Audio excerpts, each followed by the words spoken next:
I had something I wanted to fucking say, but I forgot. Well, this webcam shit made me forget. That's okay. You also have that. You got that doughy sick brain like I do. That's true. I'm not as nasally as I was yesterday, so that's good.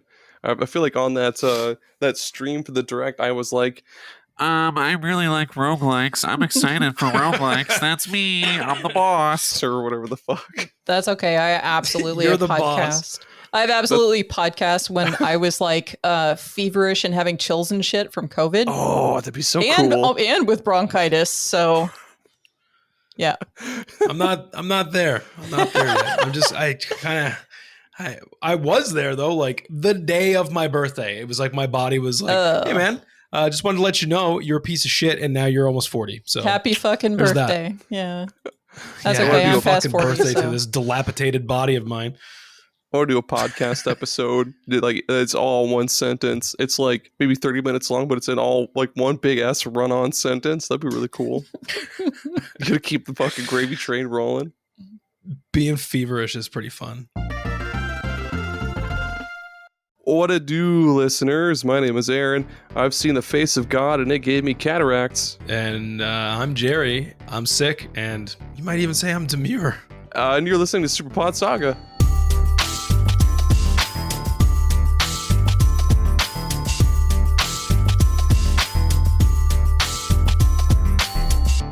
You heard it right, listeners. It's Super Pod Saga. I might have to end the show early because, the word demure is very overused. I'm getting real tired of it. Jala's real tired of it. Can we cancel this word, please? I'm not just tired of it. I'm like ready to rage about it.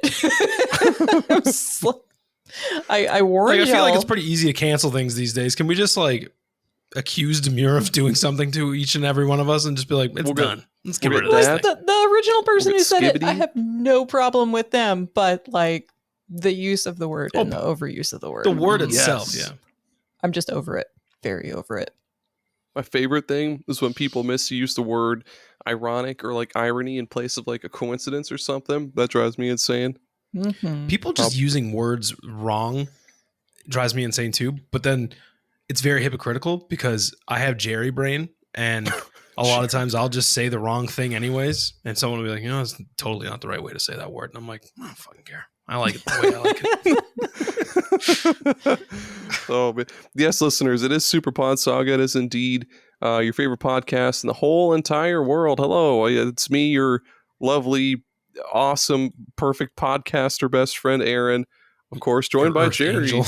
Yeah, Earth Angel. Hi, Gerry. What's up? Hey, man. We're you need to take a day off, and. Do I need to take a day off? Do you need to take a day off? I need to take a couple days off. I need to like lay down and I need to die and then being reincarnated or something. I'm already losing my voice, and we're not. Look, we just got through a fucking B-roll, but here we are.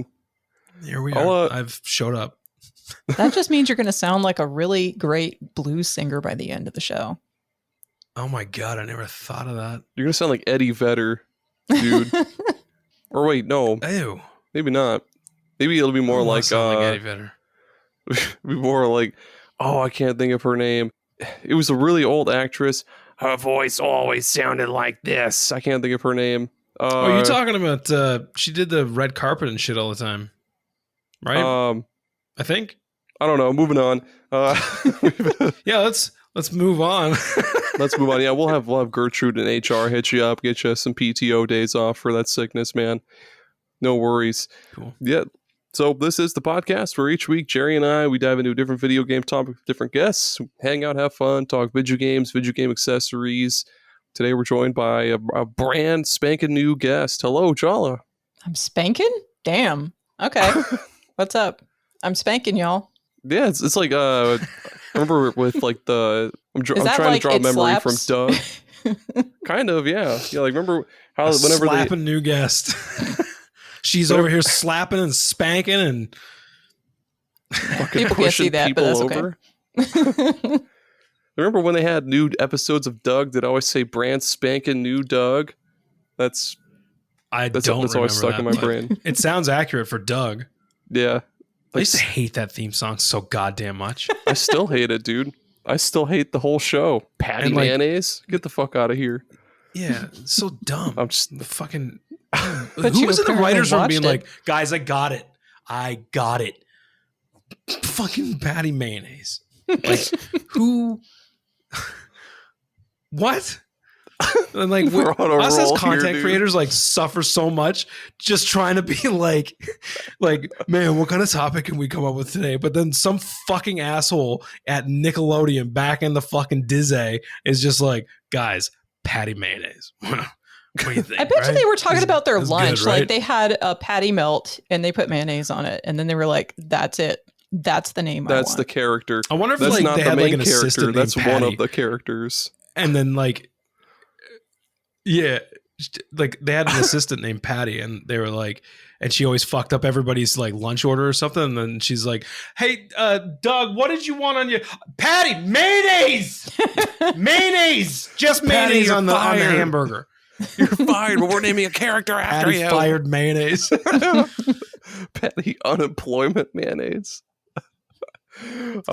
Yes. Hi, Jala. Hello. Welcome to the show. It's great to have you here. For anyone who hasn't heard you before, go ahead and introduce yourself and your show and your socials and plug everything you need to, and tell us all about your favorites. What haven't we done? We've done ice cream. We've done chicken sandwiches. We've done pizza. Tell us about your favorite What's vegan your favorite dish. lizard? Favorite kind of lizard. Lizard. Or- Okay, I've yes. actually got a very good answer for that. Okay, Yes. so I'm Jala. You can find me everywhere. I can be found at Jala-chan. I run a podcast that's called Jala-chan's Place. It's a show that's just a bunch of random things, random topics. Usually I go between a media, like a book or a movie or a TV show or whatever, comic, video game, that kind of thing. And we talk about that in depth. The last one I did was on Lunar. And then as of the time we're recording, but probably like before this episode comes out, I will have an episode up about Johnny Mnemonic, the movie, and the short story. Ooh. So that'll be Oh. coming out.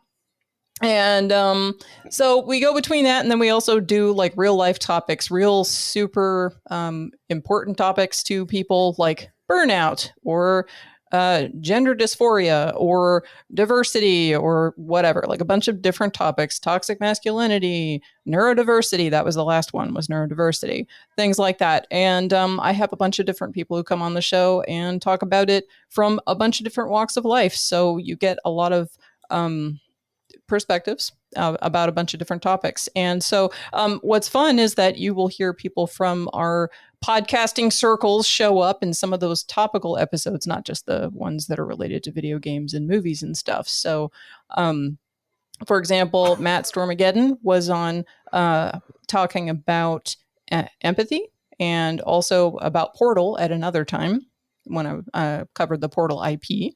And I then feel like you you also can have have stuff. both of those conversations at the same time. Yeah, right. So, and then Okay. Dodge a also bullet. we had Dave Jackson on for both body weight fluctuation and body image stuff, as well as Metroid Fusion. So, I mean, like different episodes, different people pop up and talk about stuff just from folks that I talk to in the random selection of folks that we have in our circles. But then I also have been on another show called The Level, which is a video game roundtable show by Duckfeed TV. You can find that at thelevelpodcast.com. And that is a weekly video game roundtable where we talk about what we've been playing and have a listener question, and then also talk about video game news. And so I am a rotating member of that cast because there's 5 total people and you can't have 5 people on a show. Fuck that. So we rotate out and around. So actually, like right before this episode comes out, I will have been on the most recent episode. So Hell yeah. yay. Yeah, you also asked me for my favorite what? Oh, lizard, Favorite right. lizard. Yeah. So I had a lizard. I randomly decided that I wanted to go to Repticon, which is a reptile convention. I don't know why. And I went, That sounds like a sick transformer. I know, right? Repticon. It sounds a lot more baller than it is. It's Man. really just a bunch of people, like people who love lizards and snakes who all just kind of gather. And then there are some vendors that have a bunch of lizards and snakes for sale. That's what it is. I was expecting a lot more. I don't know what I was expecting. Maybe people like cosplaying as their favorite animal or something, but I don't know. I didn't get all of that. But I did fall in love with a panther gecko, and I bought him and brought him home, and I had him for over a decade. Nice. And Indra, he was very cool. So that is Geckos my are favorite awesome. lizard. Man, that's awesome. So on the topic of geckos, by the way, I used to have an albino leopard gecko named Chad, and he was the cutest little fucker ever. His little like pink tail and his little like yellow spots and stuff. Mm-hmm. Unfortunately, he passed away because he had a bunch of like skin on his head that he couldn't get off properly, and you're not supposed to like touch him. Or I was like would spray water in there periodically, and he couldn't get it off, so he suffocated. R.I.P. Chad, I miss you, buddy. Yeah. I think mine Sucks. basically died of old age. He was like already past the like lifespan that they have when he did pass away. So I think he just got so old that he just, you know, He's like, I don't stopped, know how to be a reptile anymore. Yeah. How do I work this thing? He's like that skit on I Think You Should Leave, where he's got like that crazy suit on. He's like, I don't want to be around anymore. It's too fucking hot in this thing. Oh man, I got too much shit on. too much shit on.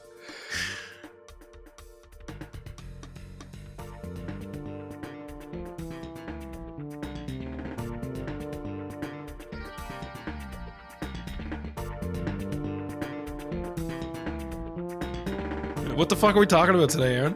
Today we're doing another cool, open, like free-form discussion one. At first it was a totally different topic, but then Jala was like, "Wait, here's something even better." So, Jala, you explain. You're the one that wanted to discuss this, and you changed it. Aaron's like, it's your fault. You fucking explained it. Right. So, I decided that I wanted to talk about the approach that you have to video games and how that changes your experience of games. And there's a lot of reasons that I was thinking about this topic, and we will get into it as we continue on with the show. But two different people who are going and playing the same game are going to have vastly different experiences, not just because they make different choices, but also like how they tackle the game and what their own personal objectives are when they go into any particular level or scenario are going to be different. So Absolutely. I play Mario with my hands, but if Aaron wants to play it with his feet, then is that not how you're supposed to? The Nintendo 64 controller was made for feet. Well, I mean, there's people who play Dark Souls with bananas as controllers, so I mean, that's true. Yes, very impressive. Very impressive. Jerry, what kind of controller do you think? I thought it was crazy when I first seen like a video of someone like playing Dark Souls with a fucking like Guitar Hero guitar. Mm-hmm.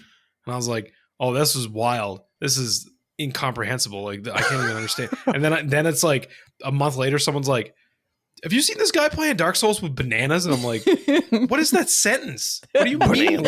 Right. None of anything that you just said doesn't have any logic to it. And then they showed me the video and I was like, this motherfucker's playing with bananas.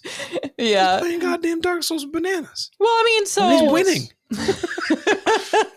So I suppose I should just kind of give on that note a little bit of a example of what I mean by like the approach to video games and how that differs. So one really fun example is when I was playing Chronicles of Riddick, Escape from Butcher Bay, and like in the beginning of that game, you are going, you're on like the prison ship and then you are coming to Butcher Bay and then you get off the ship and then John's is there and you're supposed to go in. That's all you're supposed to be doing in this part. But because I'm me, the first thing I did was go completely AWOL and I was like, can I kill Johns? And it wouldn't let me kill Johns. So I had to redo. And then it's like, can I kill this guy that I'm supposed to talk to? And I could. And I killed him, but then I couldn't advance because I couldn't talk to the guy. And then I was bullshit. Like, can I dodge the bullets when they start attacking me for killing the guy? And so I did. And I got underneath the bridge, but then I couldn't come out because I didn't have a weapon to attack anybody with. And I kept on doing this over and over again. And my husband eventually was just like, will you just go through the fucking gate? And I'm just like, I am having so much fun trying to break this game right now. Like, you don't understand. This is me. Like, I'm like, no, I wouldn't go through there. I wouldn't go complacently into this prison of hell. Like, no way. I've got to fight. So if you play like Killzone and it's a very linear game and they're like, follow that path right there. See it in front of you? Follow that path and then shoot that thing with that gun right there. You're like, fuck that. Let's go see if I can get in that water. Yes, exactly. And like say for example, another one would be the game Icy. So in the game Icy, it's Icy, ICEY. You should check it out. It's very cool. Anyway, like it's a kind of beat 'em up type of thing, but it's got like multiple paths that you can go through and everything. And it's got like a narrator that will tell you like what you're doing and say, oh, and then Icy went this way, but you can go multiple ways. And then every single time, of course, I'm like, fuck that, I'm going over there, this other place that you didn't tell me to go. And then the narrator gets mad at you, kind of like it's Stanley Parable, and is like, but then Icy didn't pay attention and went the other way, and all this other stuff, and it's really fun. But anyway, also the game is very good. You should try it. So That's very fun. yes. So me going AWOL like is pretty regular. I have a lot more examples, but like, Me too. how about y'all? Let me toss it to somebody else. Well, before we get to that, Yeah. before we get any further with the topic, Okay. listeners, yeah, if you love the show, feel free to go check us or check out all of our stuff on superpodnetwork.com. Everything Superpod Saga is there. Our socials, Retro Rehab, Super Ghost Radio. Support Gerry. He's a busy guy. Support Bill. He's busy too. Thrack. Find Time. Remember 64. Not all the fellas. Or All there's the ladies fellas. there too. All the You peoples at fucking, like, Superpod Network. What? In the mafia? Oh, the The fellas. good fellas. Oh, the I say fellas. fellas all the time. Mhm. Oh, these fellas. These good fellas. But if you really, really like Superpod Saga, you could go give us a rating/review on whatever the heck app you're listening to us on. Even if it's YouTube, leave a comment. Say like, hey, Aaron, your voice sounds like butthole. I don't know. If you really, really love Superpod Saga, go subscribe on Patreon, $2 $4 a month. Okay, let's go with the topic. All right, I can't hold this in anymore.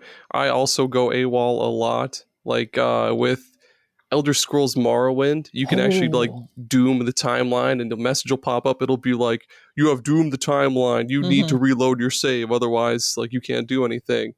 Me And too. I've done that.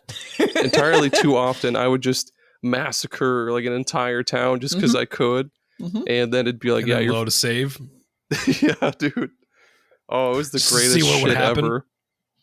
Oh yeah, I killed multiple towns in Morrowind, and then too, like in I will never ever if you give me an open world game, I'll never fucking finish it ever, Yep. ever, not at all. I've never beat So- Skyrim. I People Me think I'm fucking never. insane. I have never Or me beaten neither. Whoops. any Elder Scrolls game, any open world game, never have. I've only because beaten Oblivion for the Yeah. achievement. well, like, so Morrowind, I decided to kill everybody in town multiple times, different towns, several different towns. I killed everybody except for the quest Yes. important people, something like that. So it wouldn't break it, but it would give me like all of their houses and stuff. So, and then I decided that I was going to get a particular pattern of plate and a particular Dwemer artifact, and I was going to collect them in my Balmora house that I took from somebody.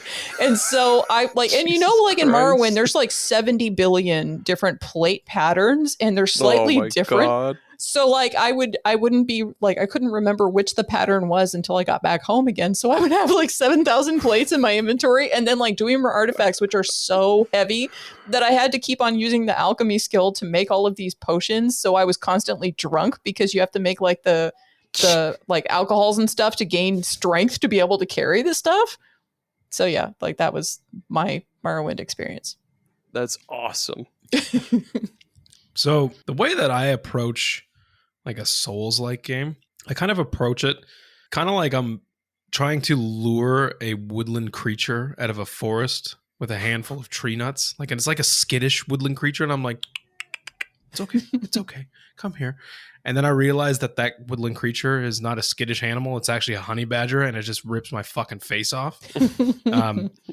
And I usually get to the point of like deep sorrow playing these games where I'm like, should I keep playing this and punishing myself, or like, do I just go play an RPG?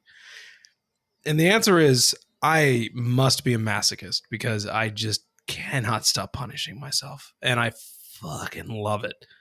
And I am not alone, apparently, because there's a lot of people out there that enjoy the punishment of the Souls games. And it's not even about like bragging rights either. But like when I play a Souls game, for me, these are the very few games. Because Jala, like you, I don't normally like open world games. Matter of fact, I typically hate an open world game just because I feel like half the time I get bored. I'll play the game for like however long and I try to play it my way. And that's the game's like, we will let you pretend to play it your way. Like, this might be a hot take, but I fucking hate Assassin's Creed games. Absolutely hate them. I think they're the dumbest fucking games ever because they give you this guise, especially the new ones where they're like, hey, check out this really fucking cool Witcher combat.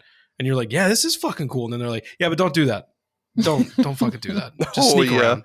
Yep. Just sneak around or else you're fucked. And it's like, but I like the way. No, shut the fuck up. Just do the stealth. Just do that. So like, I don't like that shit. So like when it comes to the Dark Souls games and like Bloodborne and Elden Ring and all these other things, these are the very few games that I actually feel like I can play the way that I want to play. I mean, you could stealth, I guess, if you really wanted to, but that's not really the thing. But I guess the point I'm getting at is that I explore every fucking nook and cranny of these games. Normally I don't give a fuck about a side quest even. I don't care about side quests. I'd leave them out. I'm like main line. And the cool thing with like, especially like Elden Ring, there is not really a main line in front of your face. It's not like, hey, you gotta go do this. It's just kind of like, check this shit out.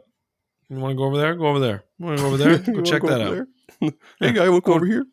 Yeah, go look at that guy and come back when you get your ass handed to you. And then have a look over in that thing. Open up that chest and get warped into fucking hell. Right. I've kind of the same approach to like, well, no, maybe. I guess it depends on the game because like in an open world game, like say Xenoblade Chronicles 1 or 2, I've never beaten 3 because I got really bored with that one. We both agree on something with that one. Hey, yeah, it's not a good game. We'll get a good game. We'll get into that another time. Yeah, Xenoblade, they're totally open world. I want to explore it, but then at the same time, I'm always like, dude, like this story has actually kind of got me intrigued. I kind of want to just keep going with that, or like if I do any side shit and wander off the beaten path, it's to do like Xenoblade 1 has this thing called the Collectopedia, and you're just constantly collecting shit to fill up different columns and get cool rewards, whether it's like cool gear or like a gem or a skill gem. I forget what the fuck they're called. Xenoblade 2 has this skill tree you fill out for each different blade, where if you kill so many enemies, you get a new skill in this direction and shit like that. But like sometimes I'll wander off and complete things like that. But for those games, I tend to just stay right through the storyline and go through the game. But not Grand Theft Auto. Boy, I've never beaten a Grand Theft Auto game ever.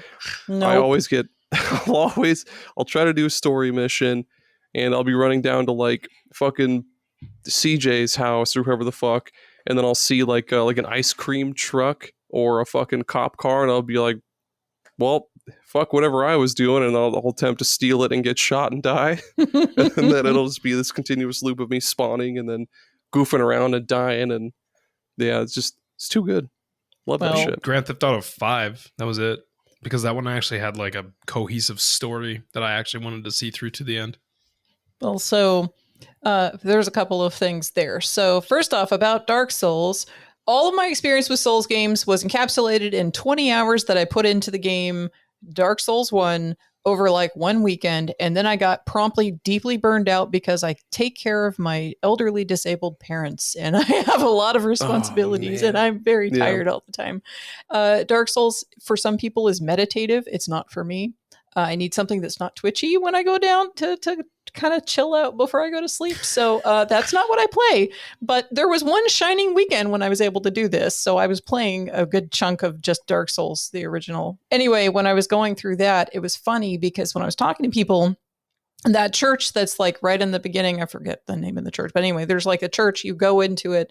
And then like, there's a bunch of knights and stuff if you go head on, but you can go around the side. And like, for me, the way that I play that game is the way that I play pretty much every game. I play it the way that I would actually live my real life. And so like, I'm not like about to go head first into that fucking church. There's no way. I'm going to go around the side and look around before I go up and approach the thing. So inside the church, there's all those knights in that front area. And then on the back side, if you go in the side door, you can see upstairs, there's a mage with a bunch of like minion people up there. And what I was able to do is not trigger the knights, kill the mage guy up at the top before his little guys triggered and all swarmed me, and then was able to pick off all the knights one by one. And so that part was super easy for me. But then everybody else that I knew had just been like, I'm just going to go right through the front of the thing. And then they got their ass handed to them by all of the knights that are in there. But, you know, I also consider like, yeah, this is cheesing for most people, but like there's also the wounded demon or whatever that's inside of a room. And I ran across the room to the other side through the door. And then I was like, I'm just going to take pot shots at you from this doorway and then get out of the way when you shoot shit at me because you're big and stupid and you can't get through the door. That's your fault. Yep. So like, you know, here's the thing though. Yeah. But I mean, like if it's something that I have to fight head on, that's fine. But like, I'm also going to use the terrain or whatever to my advantage. If they can't get up to where I'm at, that's their fault, not mine. The cool thing about the Souls games, and something that I disagree with people calling out stuff like cheesing, because if it's in the fucking game, if it's in the fucking game, right. If it can be done, if they patch it out, all right, whatever. But like, fucking, you're stupid because you left it in there for me to exploit. Mm-hmm. Dude, so yeah, I fully like. Dude, I'll be fucking real honest with you. I cheesed so many bosses in Sekiro because that game is fucking impossible. I lured so many things off cliffs and was just like, well, if you're dumb enough to fall off the cliff, that's your fault, not my fault. Dude. For real. But so, what boss was it? In Sekiro? No, I'm trying to think. There's one boss. It's like at the beginning of Dark Souls 1, I'm pretty sure. It's like the Capra demon or the Libra demon or some shit like that. That's like the very first one that you have to like die to, right? Yeah. The one that's in that really tiny arena, that's Capra. There was, and you can go like on this bridge and you know, you can climb up and you go on this bridge and there's this the first guy. Yeah, there's this one spot where you can like kind of almost cheese it to where he'll jump off, like he'll jump at you to try to attack you, but then he'll jump off the fucking gap and fucking die. Did you do that? I do that. I do that every single time. I don't give a shit, man. Oh, it's cheese and you didn't actually beat him. He killed himself. Yeah, like fuck you. It's in the game. Why would they put that there then? Well, and if you're playing D&D, no one says that's cheap. You didn't do it right. No, people are like, you were smart. You used your head. Good job. In a D&D game. You used the mechanics. You used like what they put in there. Like, yeah. This is totally not really on the topic of this, but on the topic of like Elden Ring especially. I've had people criticize me about using the fucking spirit ashes to summon. They're like, are you going to fucking summon for this? I'm like, yeah, I can't fucking beat Melania by myself. Are you out of your goddamn mind? There's no fucking way. I summoned a spirit ash. I fucking summoned a person from the real world to be like, can you help me, please? World? Right. You summon Joe Pesci to come help you out. Hey, I come here to help you beat this fucking boss. You want to bite a pepperoni? I'm Joe Pesci. Wouldn't it be fucking wild if Joe Pesci was actually let me solo her? Imagine if Joe Pesci's just at home like, this is fucking stupid. The fucking Melania. What the fuck is this shit? Yeah, that'd be really cool. I want the let me solo her to be Tim Walls. That would be so funny. That would be very good. Anyway. Oh, is that's the vice president candidate for Harris. Okay. At first I was like, wait, awesome. who is this guy? Tim Walz is the vice president candidate. He's the guy that was addicted to Dreamcast. Yeah, he was addicted to Crazy Taxi. So, like, wouldn't it be great if he's secretly still deeply entrenched in video games? And he's like somebody we all know. So not to get political or anything, but like, I sincerely hope that this guy becomes the vice president so that we actually have somebody that we all know in the gaming community is a fucking gamer that is like part of U.S. politics in a high up position that's just like, yeah, so I made some decisions today about like the fucking war and shit, but then also I had a really good run in fucking Crazy Taxi. Right. Took so many motherfuckers to Pizza Hut, bro. It's insane. Well, circling back though to like the open world stuff. So here's my problem with open worlds. You give me all these things to look at and all these things to go do, and then you want me to do this really boring main quest that's never as interesting as like doing all And the it random never shit fucking that ends. It's like, no, I'd rather be like off over there. Like in Morrowind, I played in Argonian because all of the other races look like total ass because like all of the character models look terrible. They look like they're made of butter and they were melted in a microwave. Well, so I would just like go underwater, and then I found all these shipwrecks and shit. So I would go under there, and there would be like ghosts and stuff, and like I'm can like you breathe underwater as those guys? Yeah, dude. That's like part of the charm. That's a part of the they're like reason to be immune an to Argonian. disease. Wrong my whole time. Yeah, dude, Argonian's the way to go. Mm-hmm. Don't let anybody tell you different. I just didn't pick one because I was like, that's a lizard person. That's a goddamn lizard person. That's Obama. That's There's my real true favorite lizard right there. Argonians. Obama. Oh shit. Obama. Yeah. Obama's my favorite lizard person on this planet. Oh man. Along with Joe Pesci. Joe Pesci's very reptilian, dude. He's got some pretty reptilian traits. You never see him in the cold. Well, no, Home Alone. That's stupid. Moving on. That was fake. That's just fake cold. So, a really good example for open world games that I just love fucking around in would be like Fallout.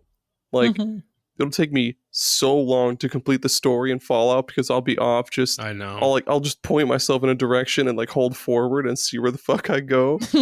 And you're bound to come across something cool, whether it's like the UFO that's in the mountains in like the third game or whatever, or like you come across a vault with some cool, weird hidden backstory. Isn't like the UFO? Isn't that like the trigger for that DLC Mothership Zeta or whatever it's called? Yeah, it was in there before that too. Like they made that. It was? Yeah. You get, I think cool. all you got was like a ray gun and some ammo for it, and there'd be like a dead alien body there. But after they came out with the DLC, they made that the trigger. You said a ray gun, and I just was thinking of the Olympics. And my god! Sorry. What? I need someone to explain this to me because I don't know. Is her real name Ray Gun, or is that like her fucking? Her name is name? Rachel something with gun in the last name. Like I don't remember the exact name, but like it's actually like parts of her first and last name made into Ray Gun. So it's Rachel Gunn, Gunn. Rachel Gunn. That old Ray Gun. Well, anyway. Well, so kind of shifting over to a very large RPG that's not open world, but it feels almost open world. Baldur's Gate 3. Yes. So let me tell you the difference between myself and my husband and how we play this game. So I run around and I have to go through everything. I have to look at everything. I have to explore everything and pick up every item and sell it. Every single item and sell it. Does not matter. Yep. All of that stuff, because like I'm a complete klepto when it comes to stuff in Elder Scrolls. Like I will sit there in plain sight, crouch down in front of a dude like an NPC who's standing there, and I'm gonna wait until like that little sneak bar is such that I can steal that one blueberry, because I'm gonna fucking steal that blueberry, and I'm gonna sit there until I get it. And that's in Elder Scrolls. So like when it comes to Baldur's Gate, I'm the same way. Like I have to pick up everything that I can pick up. And I go everywhere and I explore everything before I do all the main quests. Meanwhile, my husband decides that he's going to make Gorm the Gormless, a halfling barbarian, and he's going to kill all the companions, and he's going to do the entire thing by himself and do the entire game solo. So that's what he's doing. And just mainlining it. The whole thing, just skipping over everything. And we are doing individual quests, right? I'm doing mine, he's doing his solos.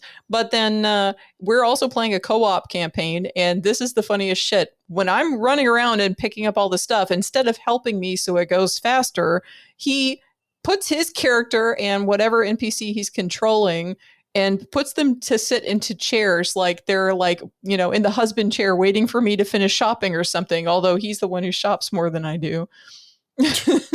So he's just sitting his little character in a chair waiting for me to be done. My friend Joey is like that too, where he has to pick up fucking everything and go sell it. But no, sir, I just love being a big fucking stupid goof. Like all in like at the end of like every character's turn, I'll always make sure I have them use their extra action to shove everybody in like every fucking direction, regardless of if there's a cliff or anything else they can fall into or not. Just because, like, yeah, might as well, dude. You got that extra action. Just give them a shove, get them away. Yep. I was gonna say too, like, because we were talking about open world games. The other open world game that I do actually enjoy are the new Zelda games. But oh yeah, my approach to those games are, what's that? What's that thing?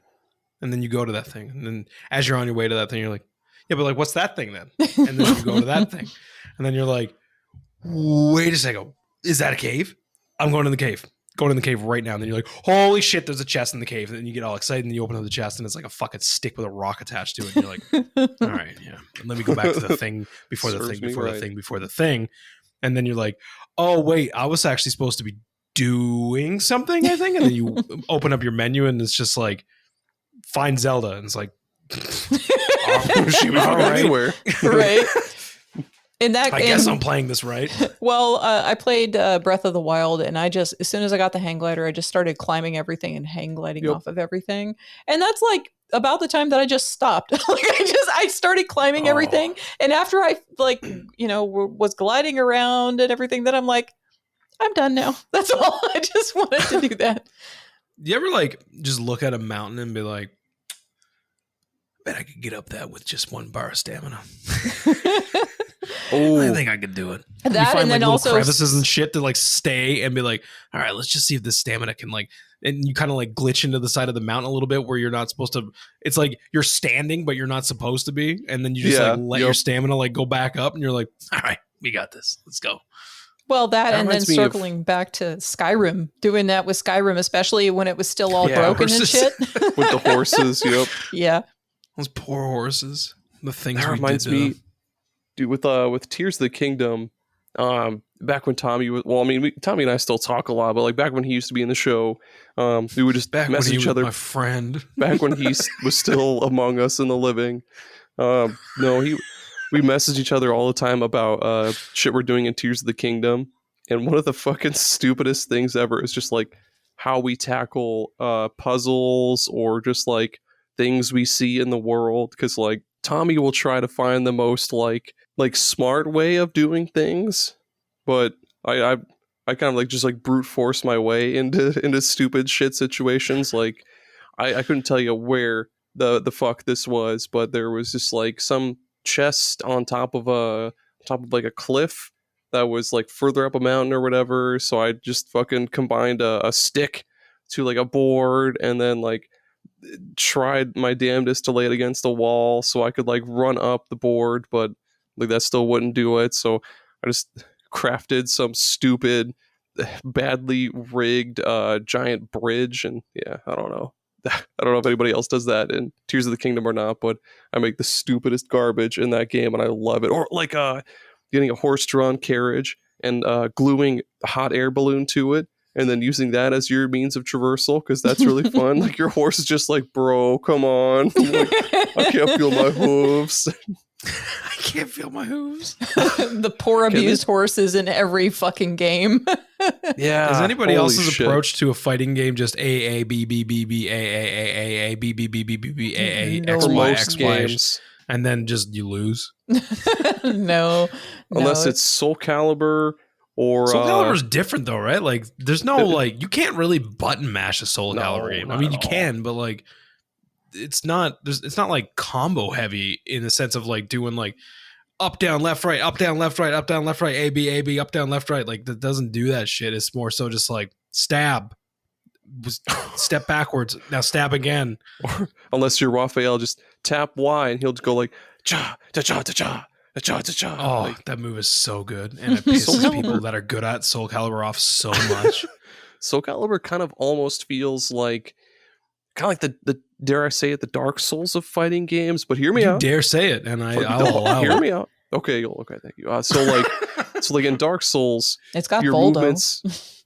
Yeah, that's true. Yeah, Voldo's fucking Man, fuck weird. Voldo. Like, holy shit. Yeah, Dark Souls like the movements all feel like heavy and deliberate. You know, when you take a swing this way, or you're timing your attacks to like kind of like parry the enemy and like go this way and that. Same in like Soul Calibur, because like Street Fighter, yeah, you just sit there and just tap the fucking A and B buttons back and forth and hope something cool happens. Unless you're fucking Daigo Umehara, which I am not. I've played like maybe a total of 5 hours of Street Fighter, but that's the But here's the- professional. Yeah. Here's the question that I have, though.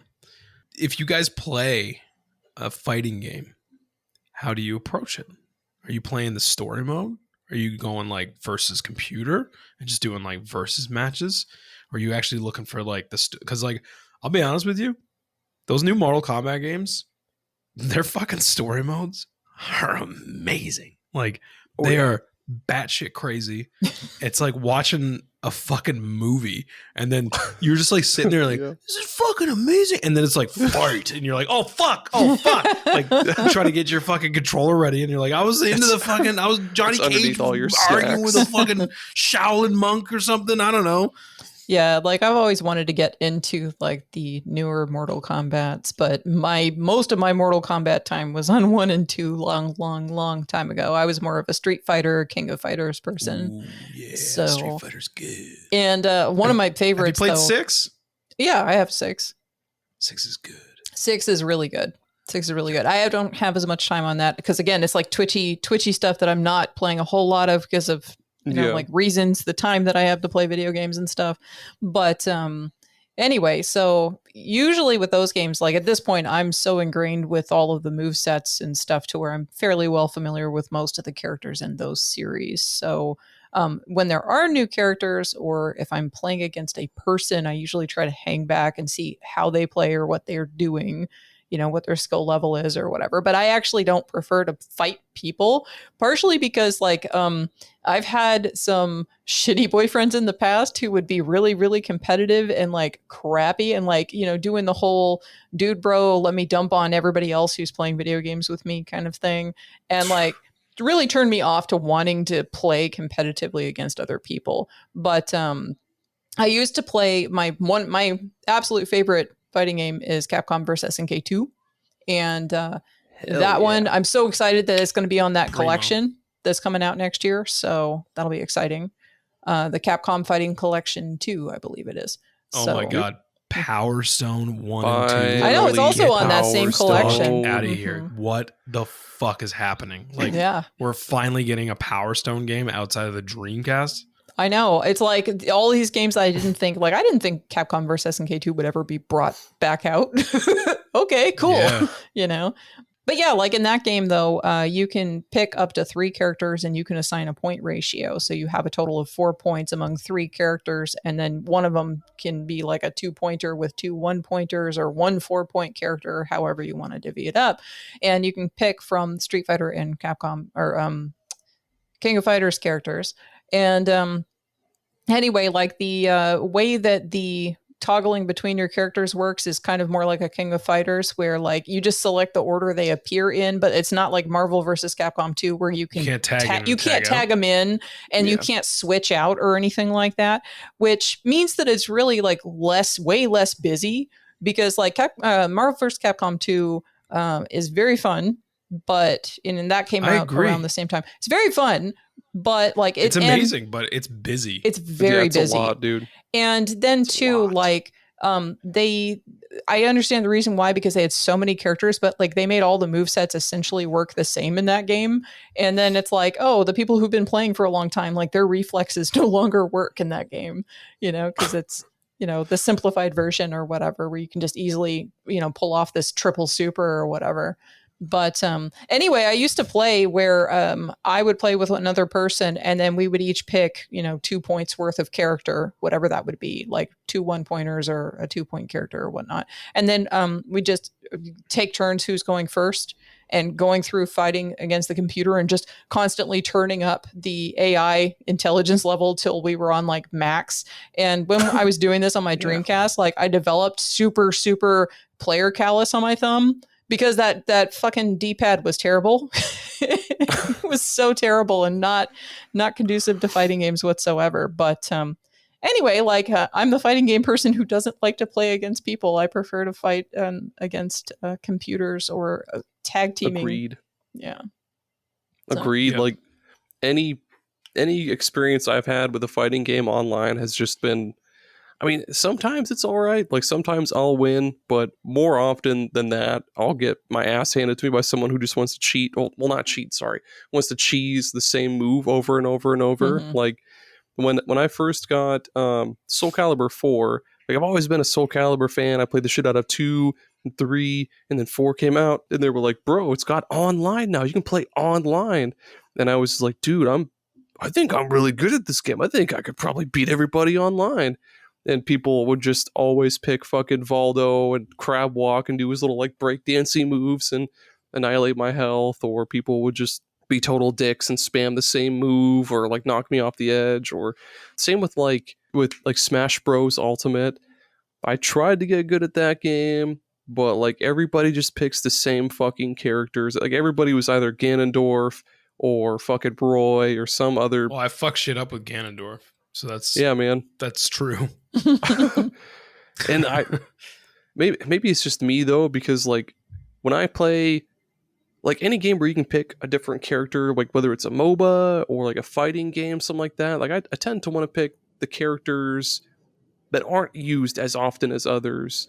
Like everybody, like if you play Garou, Mark of the Wolves, or Garou, however you want to say it, everybody's gonna pick fucking Terry Bogard or something. Or like if you go play Smash Bros Ultimate, everybody's gonna want Ganondorf. But I go for, oh, what is his name? Well, you can pick one of Rock? the 58 fucking characters they pulled from Fire Emblem that all control the same. I didn't pick any of them, dude. I went Diddy Kong. Diddy Kong's my man in Smash. Diddy Kong's good shit, yeah. Or even in, fuck it, we'll say Yu-Gi-Oh!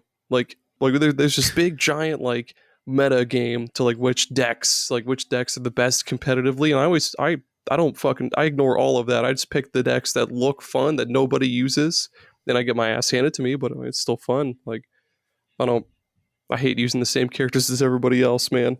Mhm. What about you guys? How do you guys go about that? Do you guys pick the ones that are popular, or do you just? Well, see, like in Street Fighter, my favorite is Cammy.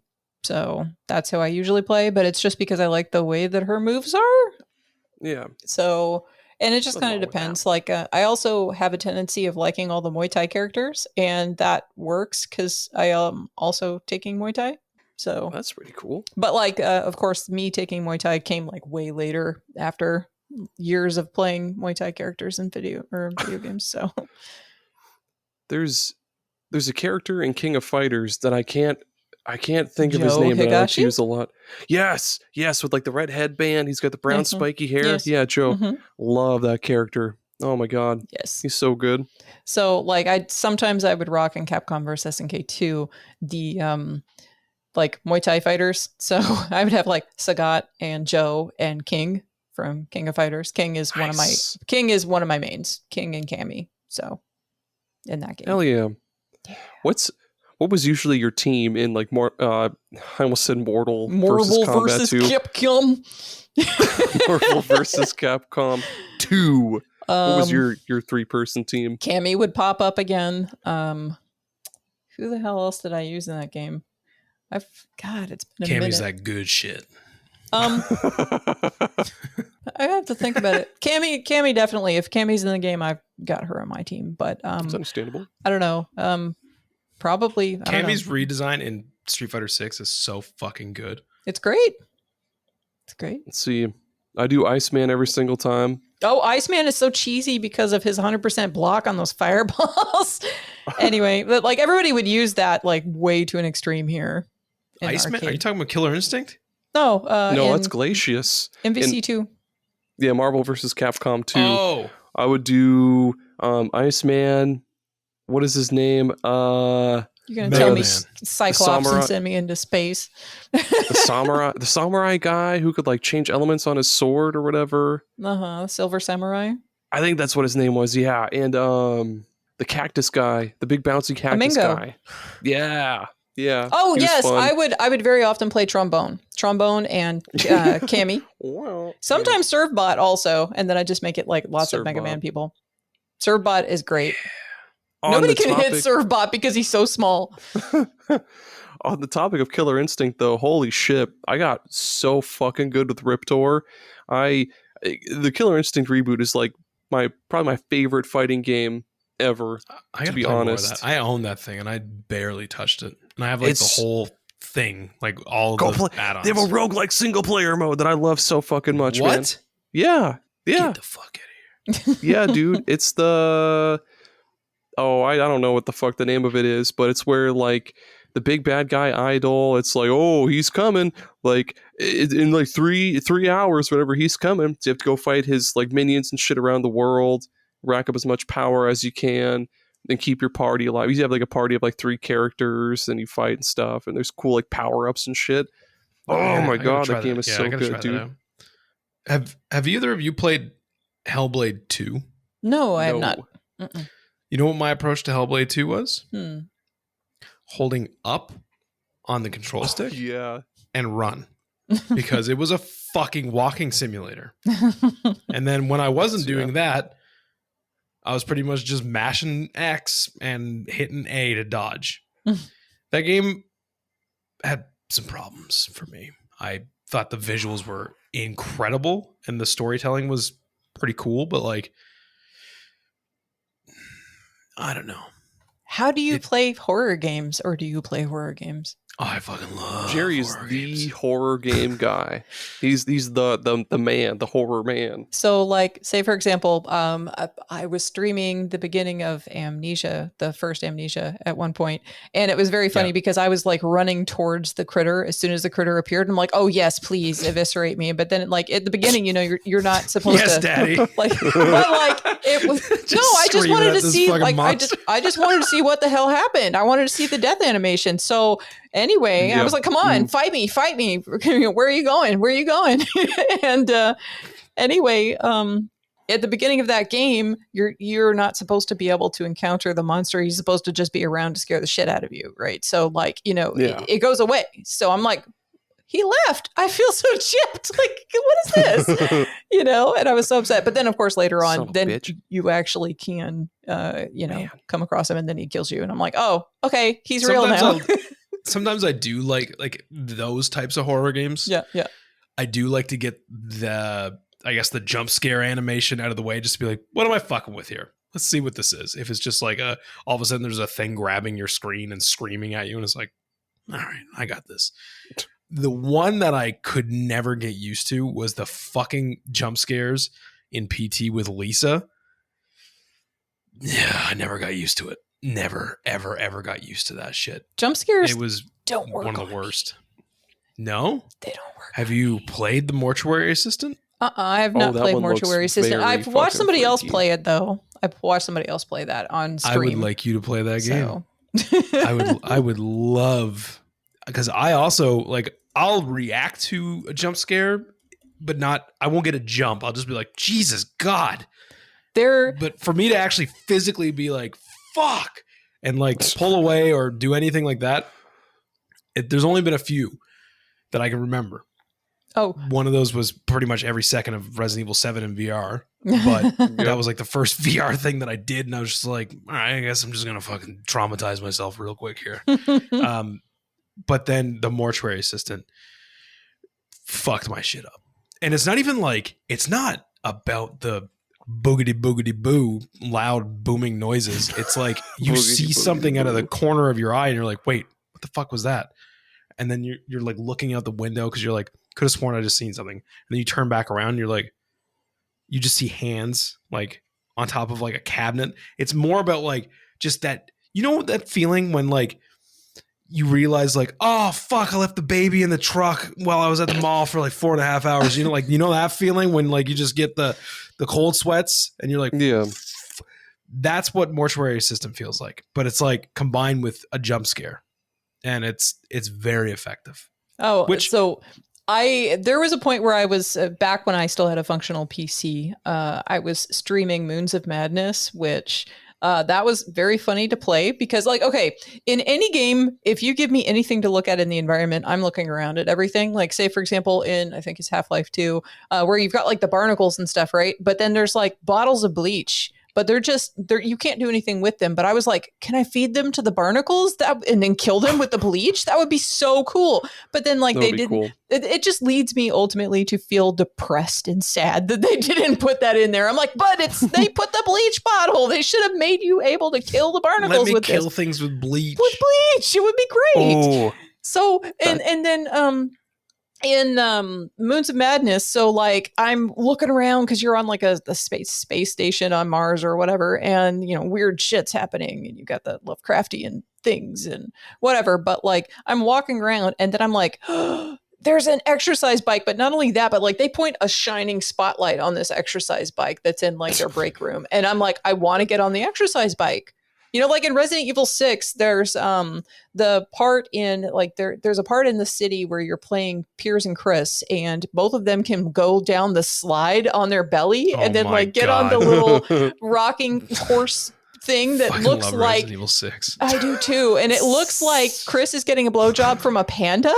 Yeah, Fuck so yeah. that's a thing that they added in there, but they didn't do that in Moons of Madness. And I was so sad.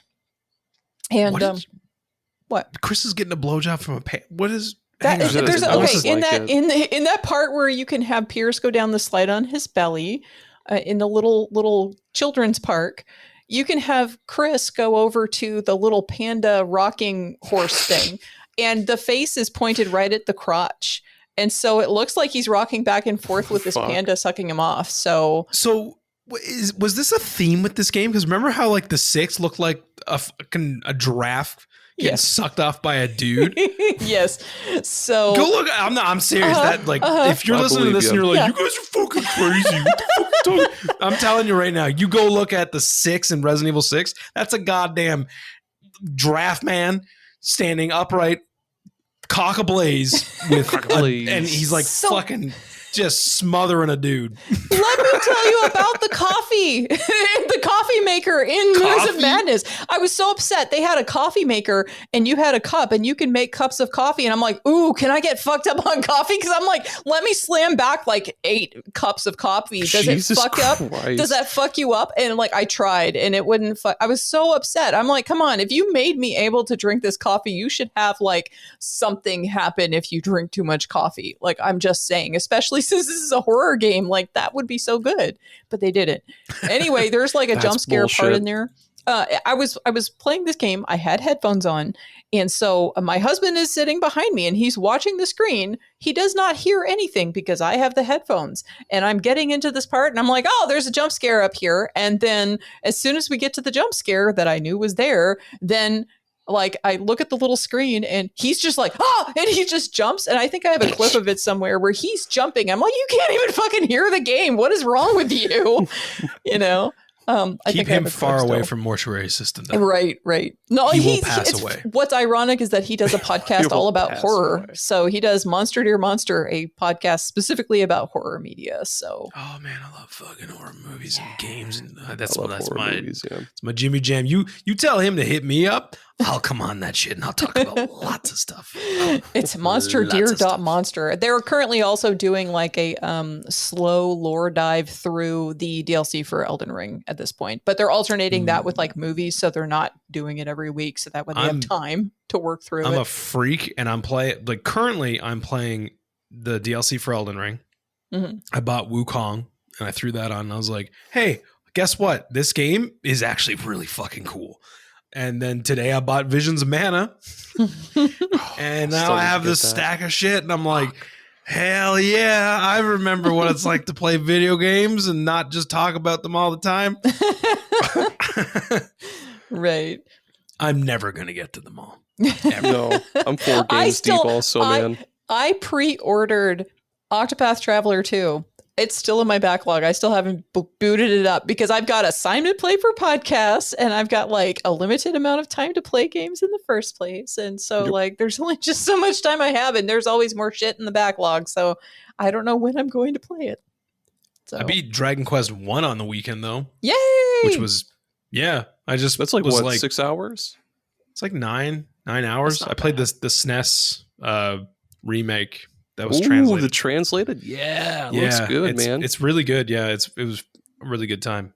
I yeah. mean, you know what? How do you guys approach a classic RPG like that? Are you guys like, Oh, this is a me? good one. Are you like me where like, you know, when they cut you loose, I'm always looking for the cut loose part. After the story builds up a bit and you're like, all right, yeah, tell me what the bad stuff is. Okay. And introduce me to a few characters. Give me my shit to be on my way. And when you get cut loose and when you get to that first fucking town, like the first town that's like outside of the normal town or whatever it is that you start at, once you get there, it's almost like this is my fucking base for the next 4 hours. And I just start to like explore around. And I really like it when there's stuff to explore. And it's not just like, yeah, you're going to go to this town, but like ultimately you're just going to talk to a one dude that's going to be like, I saw a bear in that cave. And then you go to the cave and then that pushes you forward. I like when you go somewhere. And I think Dragon Quest is fucking awesome at doing this. Cause like you'll get to a town and someone will be like, I don't know, you just talk to the people there, but like ultimately you can go outside of that town and kind of wander around and explore. And even in Dragon Quest 1, I was like, this is really cool how they don't really tell you what you're supposed to do. They're like, hey, you just got to like fucking become the hero, man. I don't know what to tell you. You got to fucking find some shit. And like, you just go out and you're like, found a tomb. There was a guy. He told me I was not the hero. I had to get some stuff. So now I got to go find that stuff. And then you go back to the king and you're like, bro, I got some shit to do. And he's like, well, fucking get at it. And like, just, I love fucking games that just kind of cut you loose and they're like, just go fucking do the thing. So, but I have a whole story about it, like that's not really about my approach to it necessarily, but it's a sad sob story that I love to tell because it's such drama. So okay, first off, when it comes to just general RPGs that are on rails, I will always explore everywhere, and I will try to get everywhere they will let me go. And so sometimes that means you can go to a town before you're supposed to be there, and I like to like preemptively explore the town before I go back and do whatever I was supposed to do. I will finish RPGs though. That's a thing that I will finish because it's enough on rails and it gives me enough of a direct path, and there is so much of a story focus that I will actually finish that game versus an open world game. But anyway, so my sob story. So there is this game on the Sega Genesis, and it's called Dungeons and Dragons Warriors of the Eternal Sun. And this is a video game that so I had a Genesis. And, you know, there's not a whole hell of a lot of RPGs on that, but I loved Shining Force. That was my first RPG. And then after that, like I got other ones like Phantasy Star and whatever, but like Shining Force was my favorite. But I got this one, it was D&D, and I was like, cool, I want to rent this from the video game store or the video store and play it and everything. So I opened it up, I started getting into it, I made my characters, started going off into the world. And the whole premise of that game is like you and your whole civilization or town or kingdom or whatever got like lifted up in the sky by magic one day and then plopped in the middle of a valley. And now you don't know where the hell you are, why you're there, and what's going on. So like you're just kind of turned loose as adventurers to figure shit out. And it's cool because it has like overworld turn-based fighting, but then it also has like first-person dungeon mode. So it's got like dungeon crawler element as well. Very cool.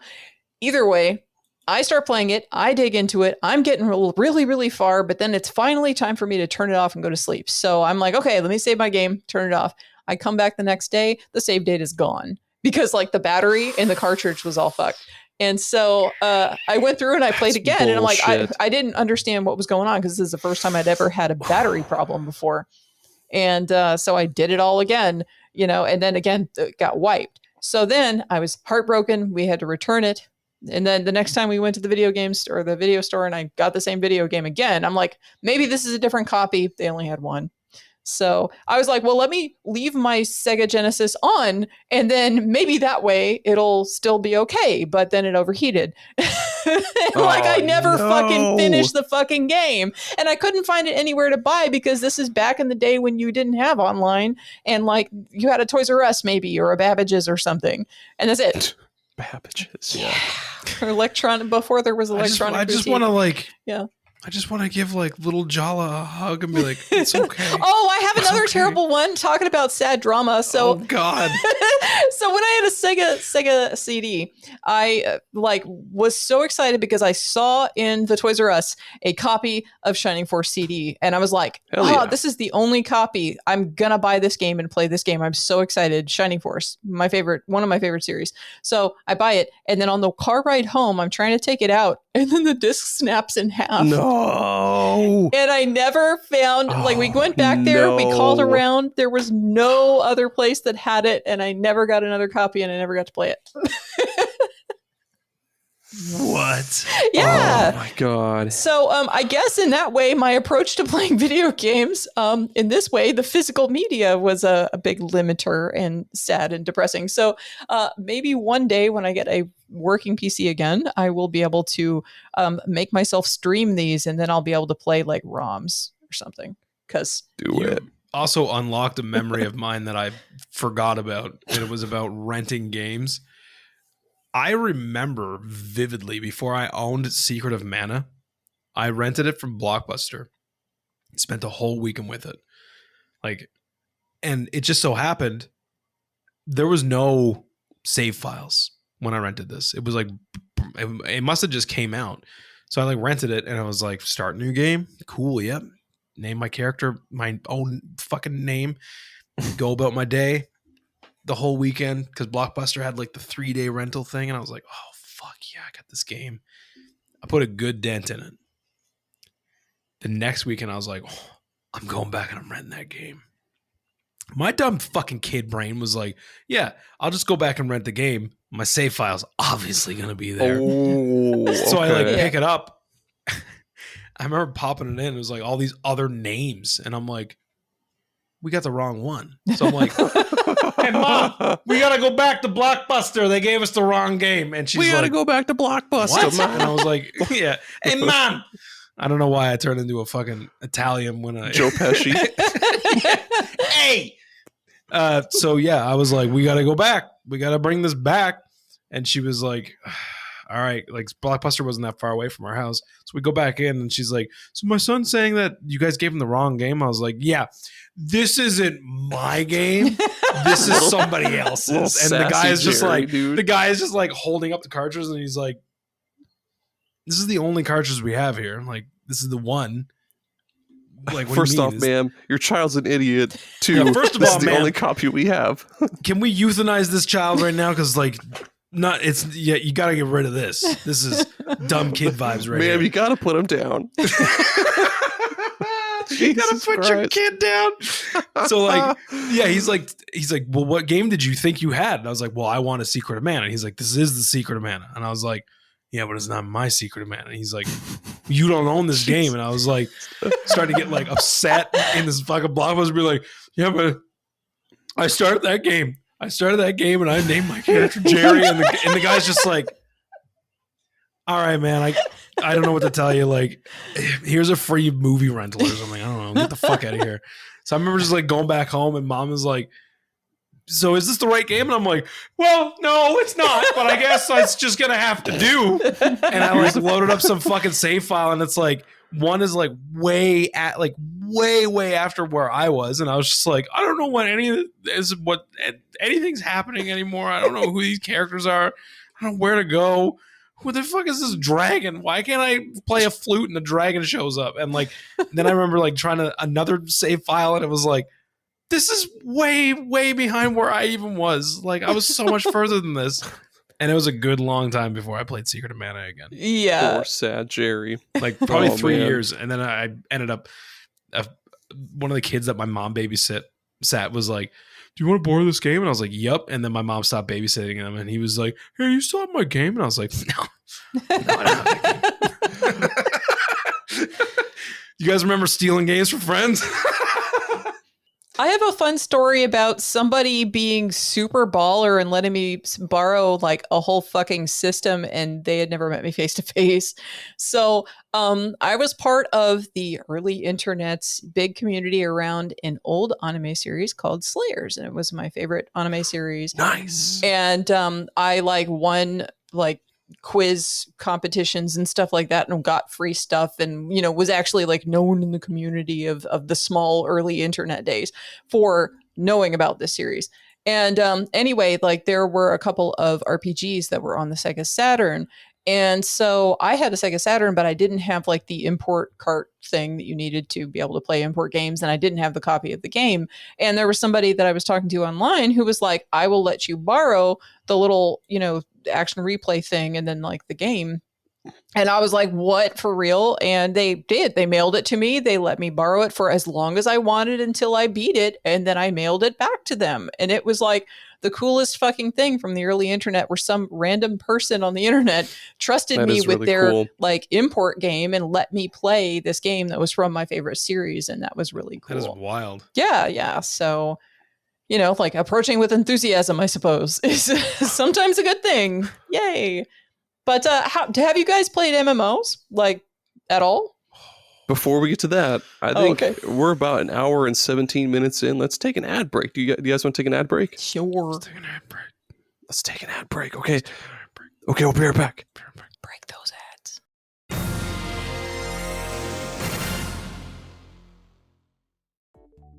Let's take a minute to thank the real sponsors of Super Pod Saga, the real MVPs, the real stars of the show, the official superstars, I guess, the patrons.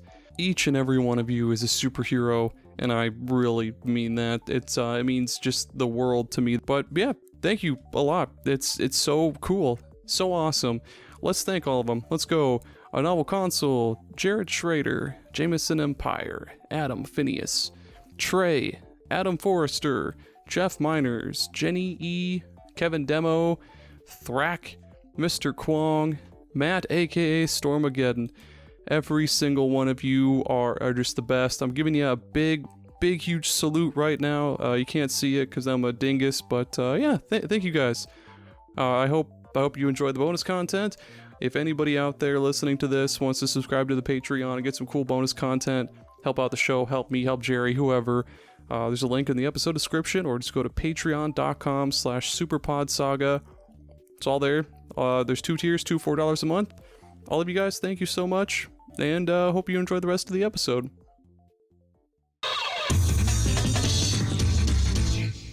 If you're a fan of coffee and you're looking for something different, I think we've got just the thing for you. That's Bones Coffee.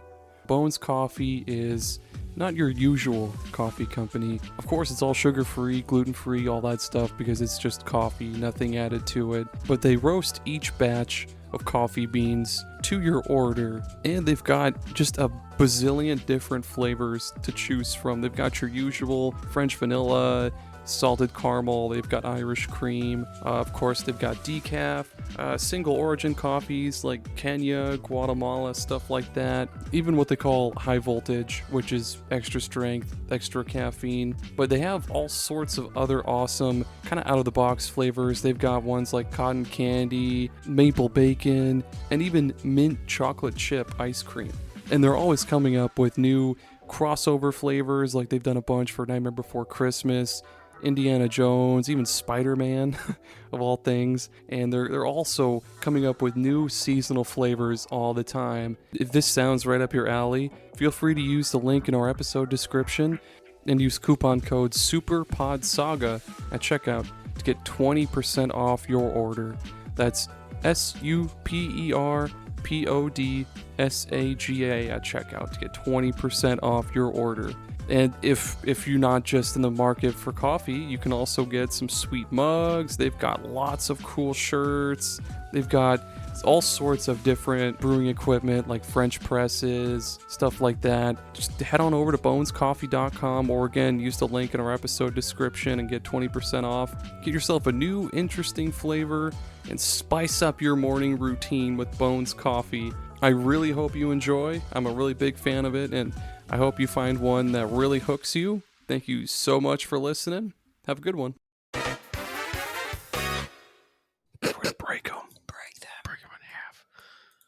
you. Just like my fucking Shining Force CD game. Ah!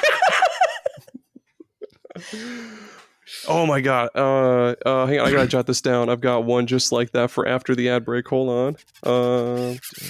Two. Crazy. Okay, cool.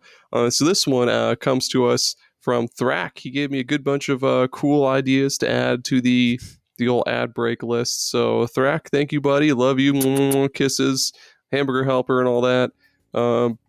So, man, how do I start this? Hey guys. We'll start with that. Hey, both of you guys. How sticky notes, right? Sometimes they stick, sometimes they don't, right? Am I right? You're right. That is a fair assumption. Fuck yes. them Jesus sticky Christ. notes. Oh man, yeah, for real. Sometimes you get a little stack of sticky notes. You try to stick them onto like your fridge or like your face or your water bottle or whatever, and sometimes they stick, sometimes they don't. Here's a cool new idea for you from the company over at Extra Sticky Notes. Yep, it's Extra Sticky Notes. They stick to everything. They're permanent, even semi-permanent. The only way to get them off is with a special solvent that takes 3 to 5 days to deliver. Gerry, Extra Sticky Notes. Take it away, Gerry. I've been using these for the past 5 months. My marriage has been in collapse, and I've been trying to piece my marriage back together with these sticky notes, the extra sticky notes, and god damn it, it fucking worked. I sticky noted my wife to my arm one day, and there you go. that Yep. was when she filed for divorce. She said, "I cannot believe you've done this to us," and I said, "Too fucking bad. This is how it is. You will love me no matter what. Now you're a part of me." Then she demanded that we order the solvent, and I didn't. So then she ripped a very good chunk of my arm off. But marriage, I think, is getting better. So I owe it to the sticky notes that the sponsor has given us that is starting to patch my marriage back up. So I really appreciate it. Solvent's on the way. I hope that I can get the rest of her arm off of my arm as well. That's right. The reason the solvent takes so long is because number one, they brew it special for every order. They got to make sure it's freshly made. It's not made with any kind of like preservatives or like artificial colors for whatever reason. So yeah, they freshly brew it per order in special bottles they make themselves, handcraft them even, hand blown glass. All that stuff. Jala, Extra Sticky Notes. Take it away. So I really need my solvent like yesterday because my husband decided that he was going to use his super sticky notes. And he used them a little bit too many and got some of the sticky on his hands and then had to go to the bathroom. And you know what happened? After that. No. And so we have ourselves a little bit of a crisis. He can't go to work like this. He can't eat like this. Well, No, I'm having to I'll tell you. spoon feed this man because of these sticky notes working so well that now he's disabled. So there needs to be. I should say I have written to the manufacturer to ask them to please put a warning label on the Surgeon General's warning about touching your nuts or your business when you have used these. I'll tell you, there's a light at the end of the tunnel because just after my wife decided to break off of my arm, I was like, you know what? I got nothing to lose. I started cranking down, and I didn't realize that this super sticky, ultimate stickies that would happen. One of the best crankdowns of my life, by the way, thanks to the sticky notes. But and you were able to seal all the blood and stuff coming out of your arm with the super sticky stickies. So this is what I was that's getting true. at. I was getting at this. It's the fact that the blood actually acts a lot like the solvent. I hear, well, it must because it started to come loose. So what I think the solvent is made out of is the blood of people. I'm going to stop you right there. Hold on. No, they're sponsoring this episode, so we can't include this part. But yeah, so after, I mean, you're right. You're right. That's exactly it. But forget about that. Amazing part. crankdown, though. Yeah. The crankdown was Amazing, fantastic. amazing crank. They should make. You know what? Sounds Actually, like a Tim Allen movie.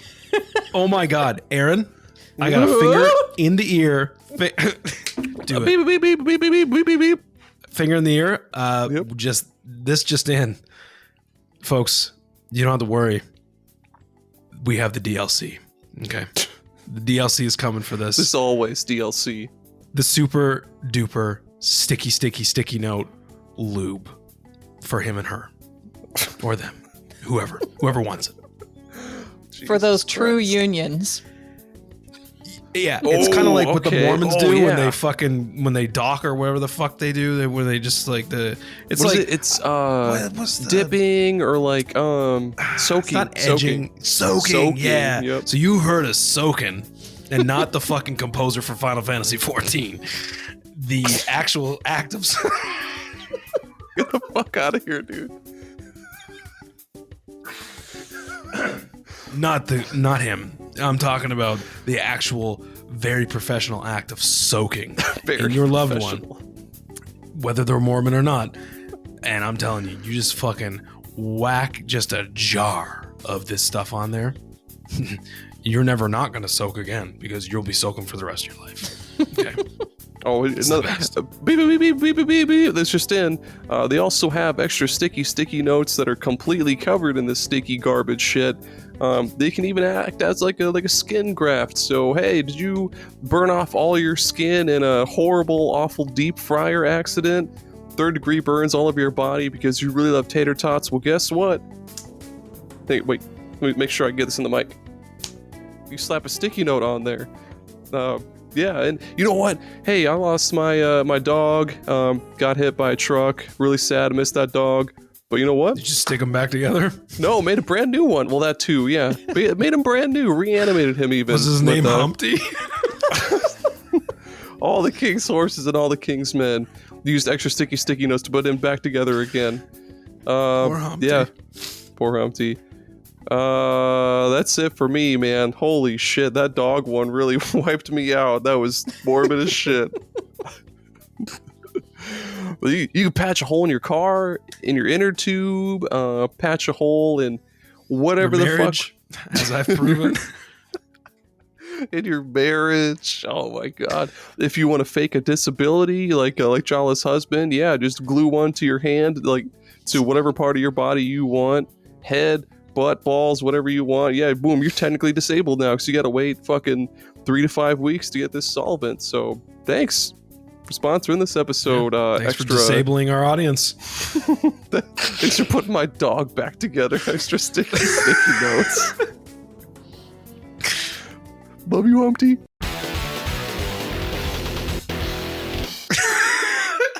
R.I.P. Humpty. Do the Humpty Hump. Do the Rip Humpty Hump. Rip Humpty Hump. Oh boy. Hey Jala, are we Man, back? Are we back? I guess we and are. We're back. I back, believe okay. that I'm still stuck to my chair. Same. My hands will never be the same because they're permanently like this. I can never put my fingers back together because they're stuck like that. Well, I can Look only like lift the- this hand up. Oh, you could like permanently web your hands with those. Oh, like we're the still fish going? man from- Oh, we could, but like this is the DLC. Yeah, if you want to web your fingers to become This is the DLC. the ultimate aquatic apex predator, you just web just your become hands and your A toes. fucking giant sticky note monster. You can make It's Some like from the yourself. fucking Katamari back Damacy. rooms. Like, there you go. You just roll around and get everything stuck to you, and you've got a video could- game right there. You could make yourself a wingsuit, just like pat a whole bunch back here. You can just fly through the sky like some sort of like the thing from Jeepers Creepers, just like I'm a fucking And you're eagle, swooping Trevor. down. Don't talk to me like that. fuck you, Corey and Trevor.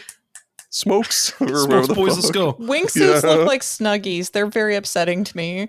Like when They should make in one. the Robert You know what? in the Robert Pattinson movie where he's got the wingsuit on, he just looks like he's in a bat snuggie. It's the worst. How embarrassing would it be to die in one of those? I know. A wingsuit snuggie. Yeah. Oh, what do we got here? Is this somebody having a nap in a bear suit? No, that's someone that died in a fucking Oh, wingsuit. and they soiled Oh, themselves. fuck. They soiled themselves in their snuggie. Holy Fuck, man. Who's this little guy in their snuggie on a trail in the fucking mountains? Oh, it's a dead guy. Oh man. So here's my tragic story.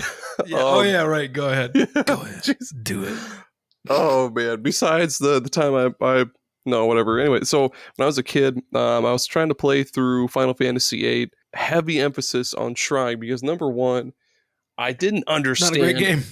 I didn't understand the fucking game. So the first Final Fantasy I played as a kid was 7, and that one was not necessarily straightforward with how the game works, but I mean it's a little bit more understandable than say like the junction system in 8, and even like the draw system was kind of weird but cool. I got all the way to disc 2. Like I felt like I was doing pretty well. All the way to disc 2.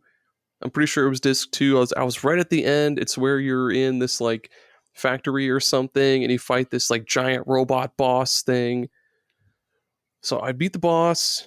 This cutscene plays and it gets halfway through the cutscene, freeze.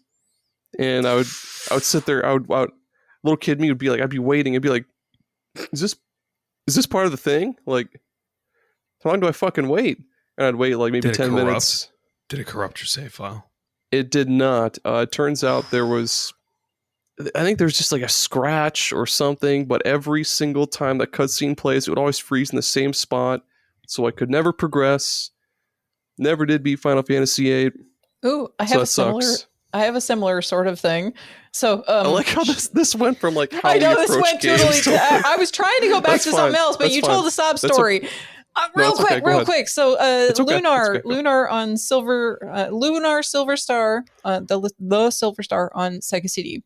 So, at the very, very end of the game, you are fighting the big bad, and then like when I was playing it, and this is a brand new video game, no scratches on it, nothing like that.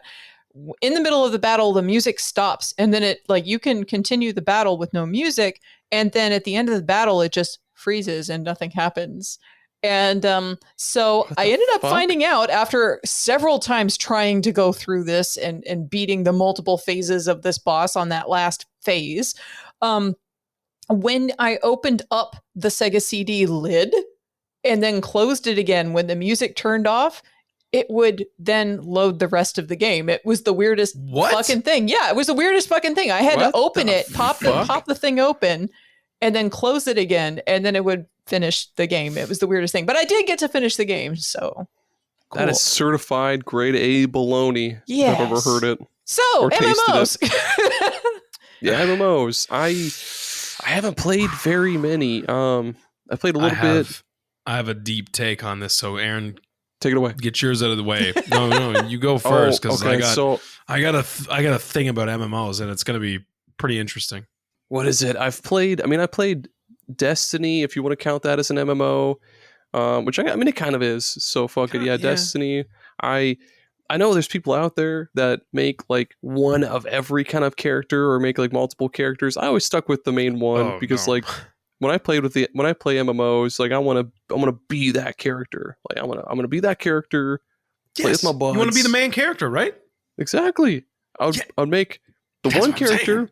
That's the only character I would play. I wouldn't make any more characters. You'd see other people like, oh, I'm going to switch off to my Titan or my Hunter. I'm going to switch to my alt. Fucking dumb, man. No, yeah, I would make the one character and just max the fuck out of them and just go crazy. And then I think, I don't think I've played many other MMOs unless you want to count like Diablo 4 as an MMO, but I don't know. I mean, it's. I don't think so. It's online. It's all John online. And I are just like, does not pass the certified test to be an MMO. Get the fuck out of here, Aaron. My take is that, well, I mean, it's no secret.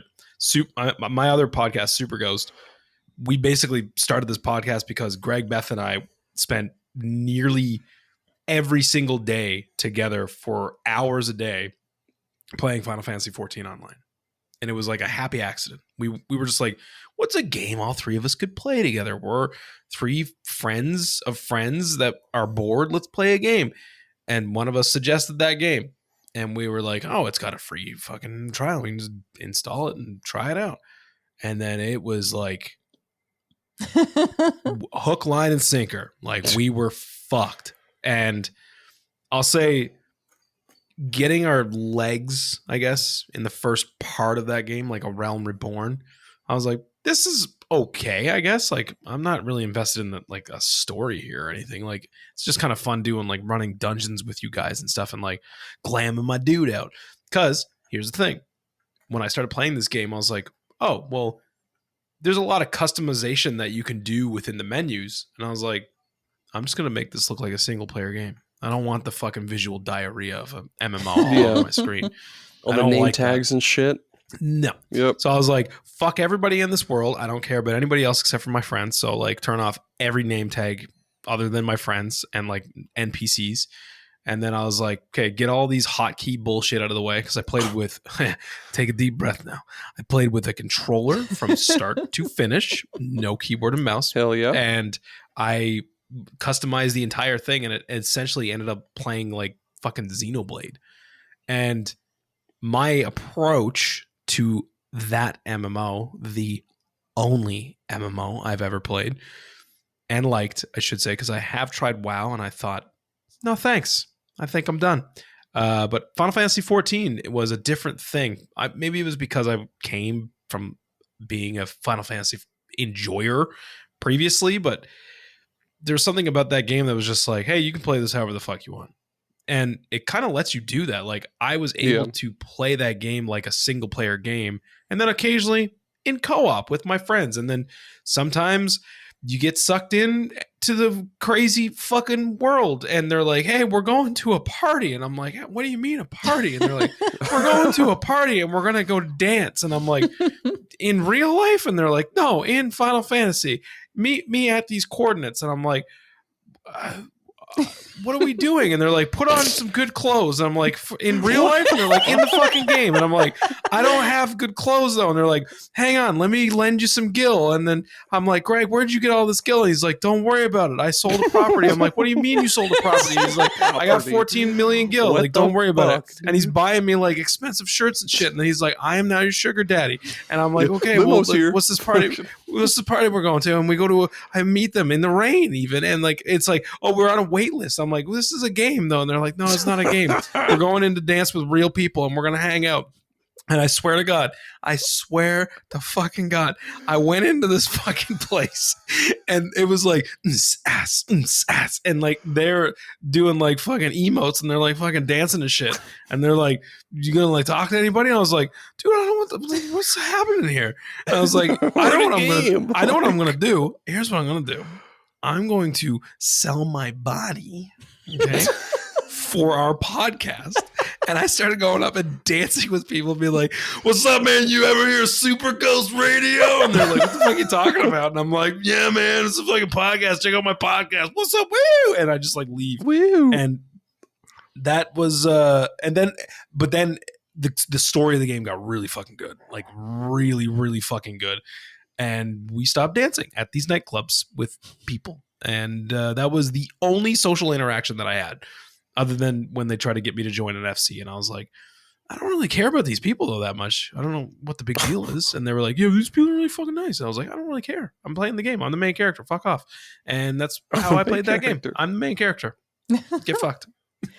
So I have been, okay, I played one. I'm sorry, that was a long rant. No. I played one MMO, Guild Wars. That was the one that I got into. Okay. And I'll put more into that in a minute. But I played Guild Wars a lot. And then because I play Guild Wars, a bunch of people like my sister and other friends are like, you should play this other MMO that I play. And I tried to play it and like I bounced off of like every other fucking MMO I ever played except for Guild Wars, which was mine. So I got into Guild Wars because around that time, it was like 2005 when that game first started. And everybody was playing WoW and I was like, WoW's ugly and EverQuest is ugly. I don't want to play those games. They're stupid. WoW's ugly too. They're ugly. I don't want to play it. Yeah. So, but then Guild Wars was pretty and it also was not like a subscription service. You could just buy the game and play the game and that's it. And I was like, That's awesome. great. Oh, so, really? yes, it was That's fucking cool. It was one of the first ones that did that, where you can just have a free, like you buy the game and then you own the game and you can play it on the server without having to pay a subscription.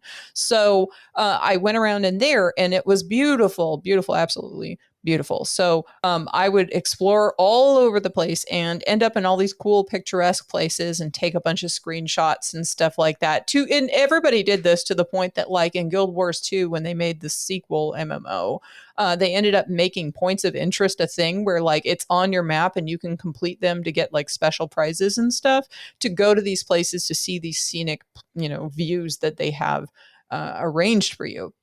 But the thing I like about that game in particular is that it has a much more minimal, it's not like all the garbage that you're talking about, like the visual diarrhea that you've got of like an MMO, right? Like you've got 8 hotkeys with your spells that you have set up for this particular run that you're doing on this instanced map that you're going into. And so like you get to pick those skills and go on about your business. And you just have those 8 skills, nice and easy, nice and clean. And you had like your primary class, and I was an elementalist, which is your mage type character. And you could also pick a secondary class. And at a certain point in the game, you could alter, like switch that secondary class out regularly. So depending on the situation, I might do different combinations of elementalist with monk skills if I needed some healing, or elementalist with necromancer if I wanted to be a minion master or something. And the thing that I ended up doing with my character, the reason why I liked it is because the nickname for Guild Wars was Build Wars, because coming up with a unique build that had like, efficacy and would do all different kinds of like neat things and fulfill certain roles was like the name of the game. And like trying to refine those 8 skills on your limited bar and your equipment and stuff accordingly, so you could play at like a higher level. And they had PvP and stuff, but I never played any of that. It was always just the environmental play. I ended up in a guild, of course. My favorite build, like you do with a Guild Wars game. You never choose to do that, right? It's always like you just end up. Well, it's like, now I'm in a guild. Well, and the thing is that like I talk to people all the time, regularly, just random people. And so like in the game, I would talk to people and I would maybe run a mission with them. And then we would start to actually run multiple missions together and then see each other online and then get to know each other. And then suddenly we're in a guild. So, but anyway, my favorite build was an elementalist assassin. And what I did, so basically Elementalist, most people who played Elementalist played Fire Elementalist because that is their big AoEs, right? Like massive damage, highest damage and stuff. I played a Geomancer, which is high damage, but to specific targets more often than not. But also it would slow your character down to a crawl. But the assassin had a bunch of teleporting skills. So I would teleport myself in, do like a big, massive damage earthquake spell or something to everything around me, and then warp out and stuff like that. And nobody had seen anything like that when I was playing this game. So I was like the unique and special snowflake out there in the universe of Guild Wars playing this game. But I played really cool. So many hours.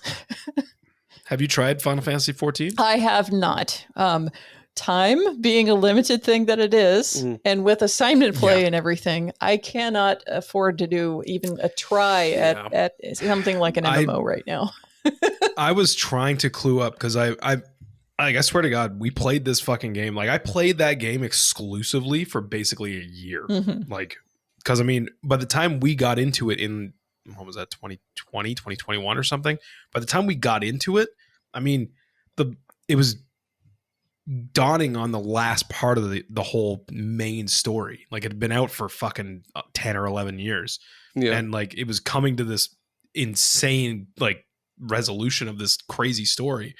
So like when we started playing it, like once we got through the first thing, which was kind of like pretty vanilla, but then like you get into the fucking second like expansion and you're like, wait a second. Nobody told me that this is like a good fucking Final Fantasy game. Like nobody told me that it's like well written and shit. And then like the more it went on, I was like, wait, are these some of the best Final Fantasy games out now? Like what the fuck is going on here? And like we couldn't stop. It was crazy. Like I felt bad because I'm addicted to fucking beating games, and I was not beating games. I was just beating expansions in Final Fantasy, but like over the course of like fucking months. And yeah, like when this thing ended, like when we finished Endwalker, which by the way, holy fuck, we finished Endwalker, and I was like, all right, I'm done with, I'm clean slate. And they were like, oh, Gerry, it doesn't end. It's an MMO. It never ends. I was like, no, it ended for me. That was like a nice little bow. And they were like, no, it never ends. There's going to be more. And I'm like, yeah, but I don't care. So I said I didn't care, but then I started to care, and I started to play like the because there's always like a part, like a last part to like the main expansion. Mm-hmm. So I was trying to clue that up because they were like, man, Dawn Trail's coming out. Fucking start your engines. And I was like, all right, fear of missing out is hitting me real bad. But then like as soon as it came around time, I was like, yeah, I don't really care. I want to, but I don't. Because like you said, it's just like there's no fucking time. I want to beat other fucking games. Like I just can't focus on even though like, yeah, sure, it'd probably only take them amount of time that a normal RPG would. But then you end up at dance clubs, and Greg's buying you new shirts, and it's like, well, here we go again. So right when Guild Wars 2 was being like in beta testing and stuff like that, I was actually part of the Guild Wars Insider group, which was like a news outlet that had stuff just about Guild Wars, and I was like their moderator for their community, and I was part of their guild. Oh shit! And so I was in the beta doing like writing up stuff for, you know, like the articles and everything. And like, I was obviously like really involved in this community and everything. And I played Guild Wars 2, but I never liked it nearly as much as I liked the first one. And so like, I got through, you know, the whole main first one and the first DLC or something, you know, like the first expansion rather. And then like at some point I'm just like, and then people are like, oh, but now they have mounts and they have gliders and they have X, Y, and Z. And I'm like, I mean, like, if I load it up, I'm just going to be like, I'm kind of over what's going on here. I actually really was thinking about, because they still have the servers up for Guild Wars, the original. I'm really thinking about going back to that. That's surprising. Holy shit. Yeah. And see, this is why I've been looking for bite-sized RPGs lately. Mm-hmm. And that's why I went after Dragon Quest 1, because I was like, it's 9 hours. What's 9 hours? 9 hours Golden is Sun. fucking It's 9 hours, 9 persons, 9 doors. Anyway, good-ass game, by the way. Have either of you dabbled in MOBAs at all? No, like I League or was Smite or made to whatever? play by a person Forced. who enjoyed the level, like listener of the level, who was like, oh, Jala, you've got to play a MOBA with me. And I'm like, okay. Which And one?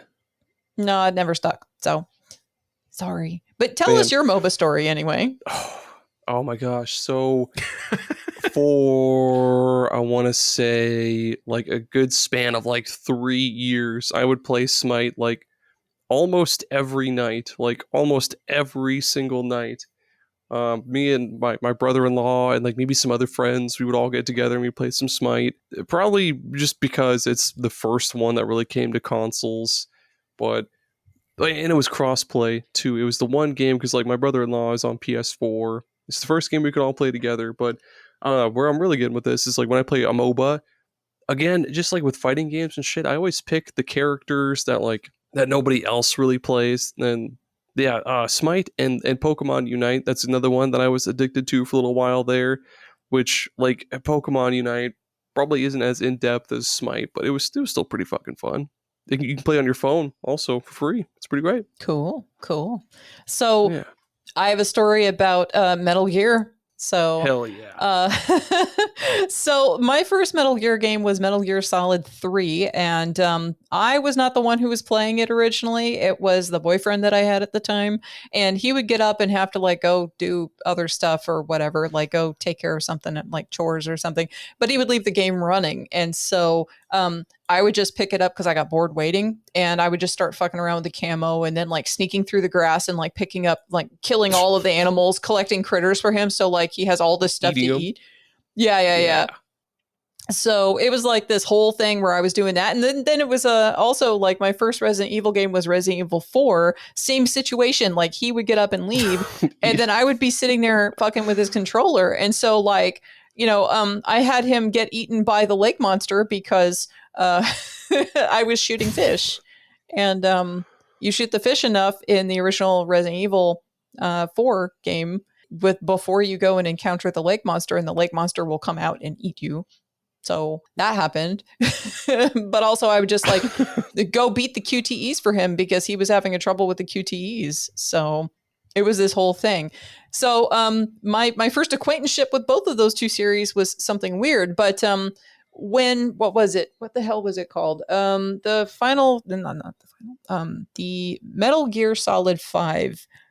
Something Phantom. The Phantom Pain? The Ground preview. Zeroes? Yes, that guy.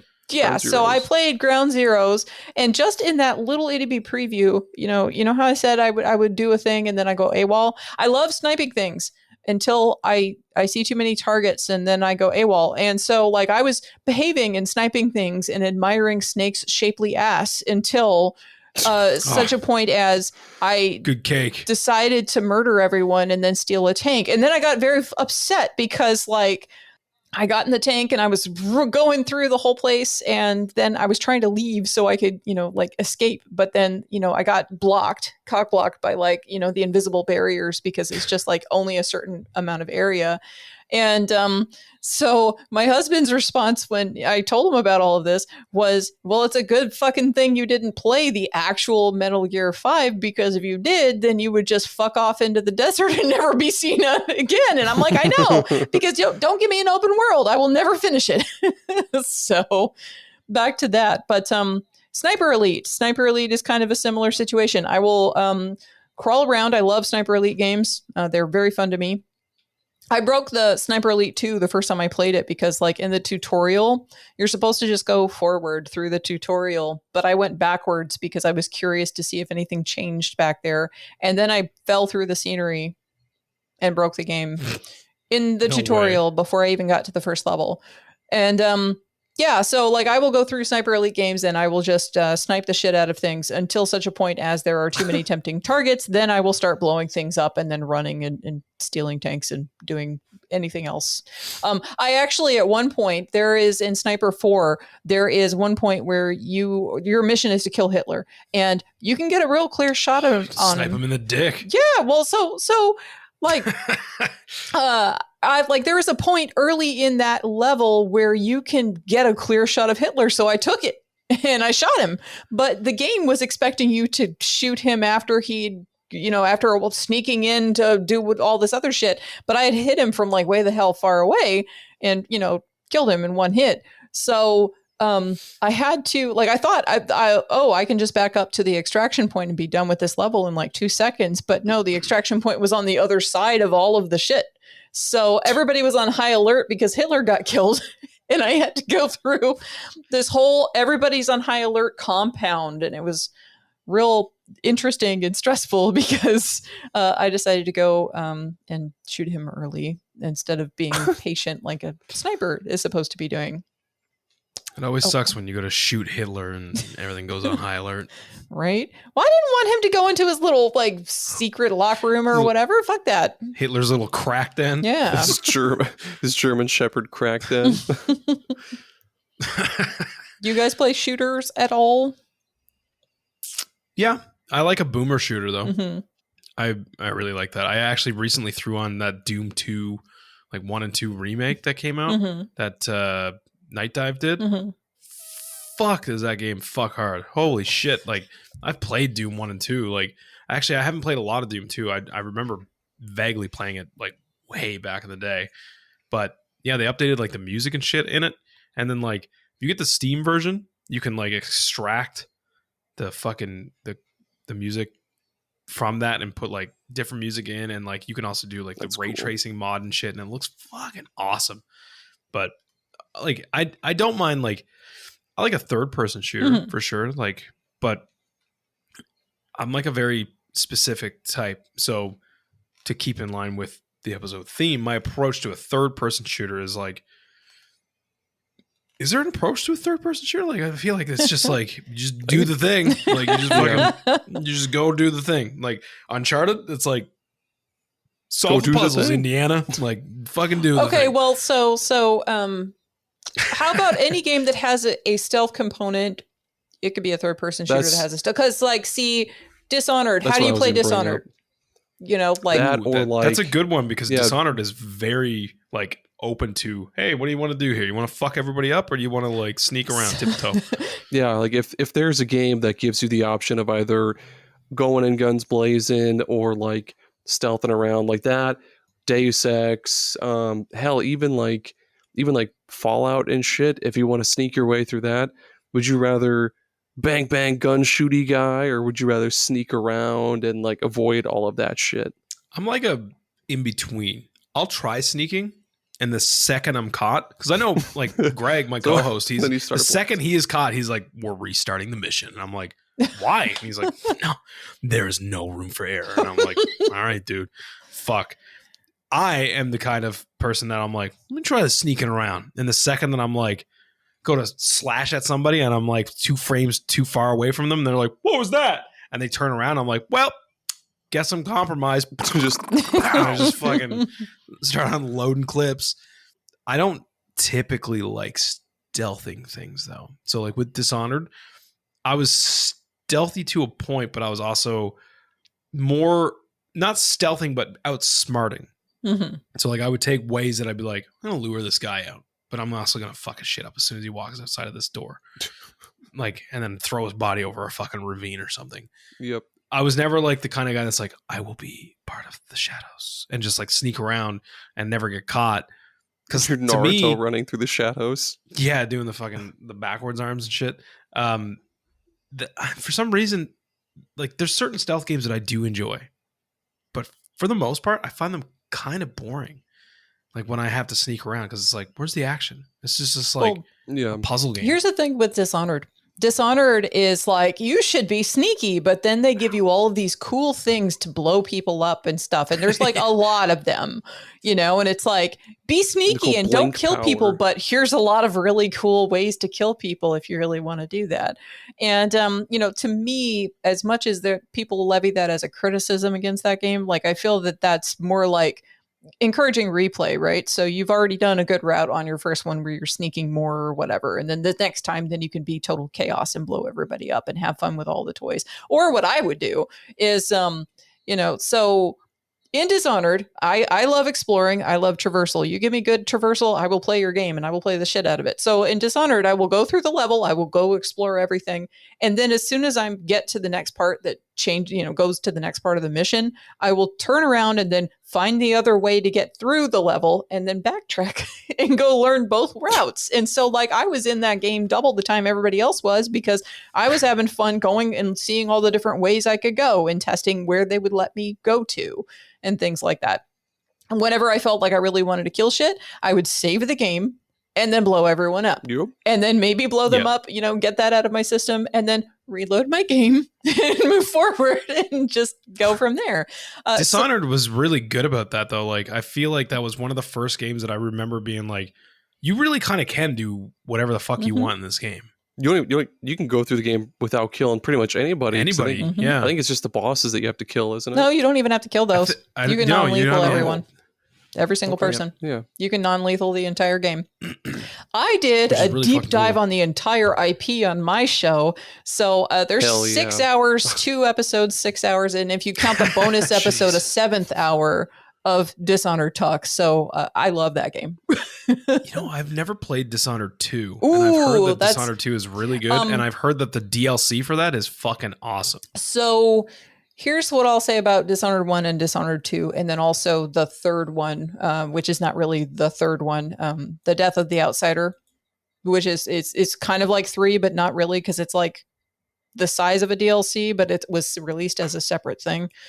Anyway, first Dishonored is kind of like a steady state of stuff being pretty cool, you know, like pretty dark and pretty cool. And like the consistency, there's a lot of consistency to like the quality of what you're seeing.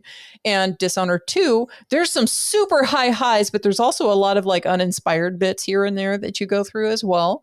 So it's kind of more of a roller coaster where it's like, this is really, really fucking cool and memorable and awesome. But then there's other stuff that you're just like, oh, I totally don't remember that at all. Like, you know, when you go back to it later.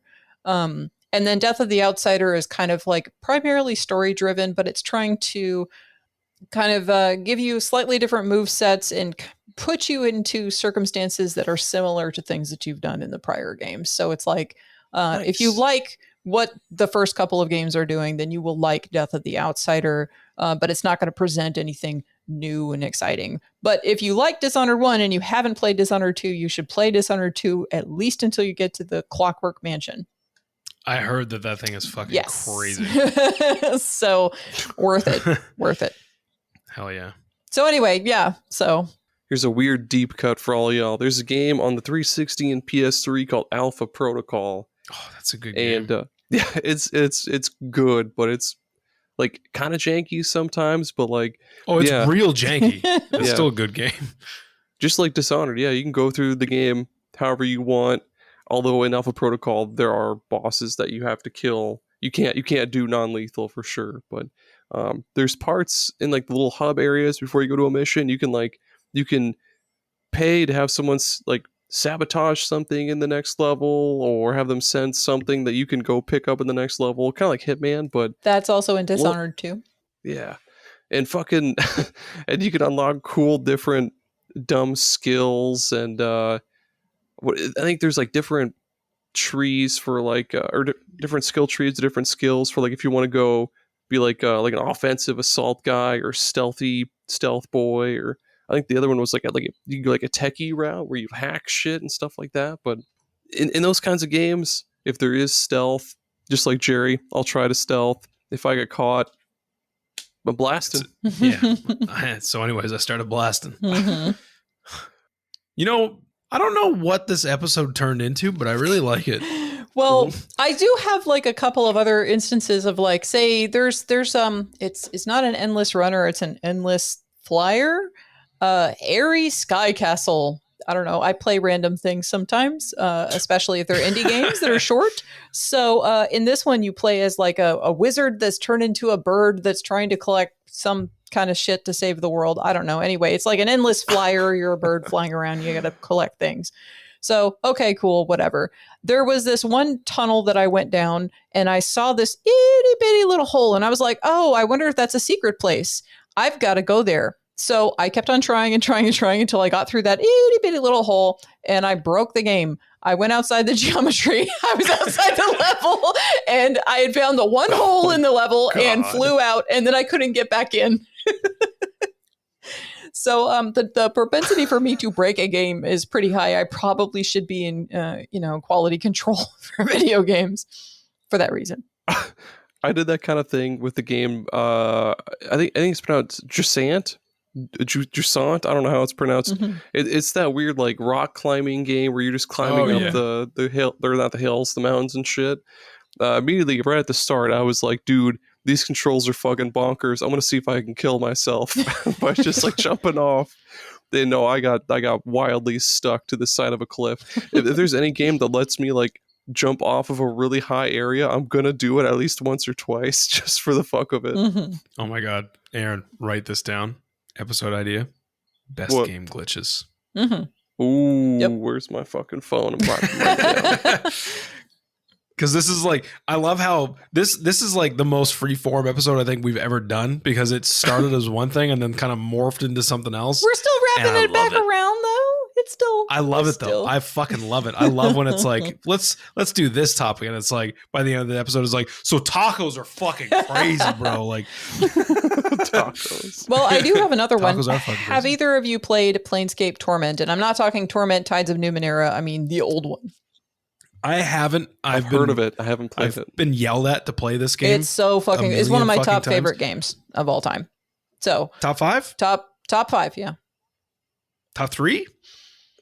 That's hard. I'd have to think about it and reflect back on what I would list as my top games to tell you that, because like I don't actually have like a list in my head right off the top of my head. I just love pressuring people like that. Be like, top 10? And they're like, oh yeah, top 10. Top 5? Oh yeah, top 5. Top 3? And they're like, I don't know. hang on.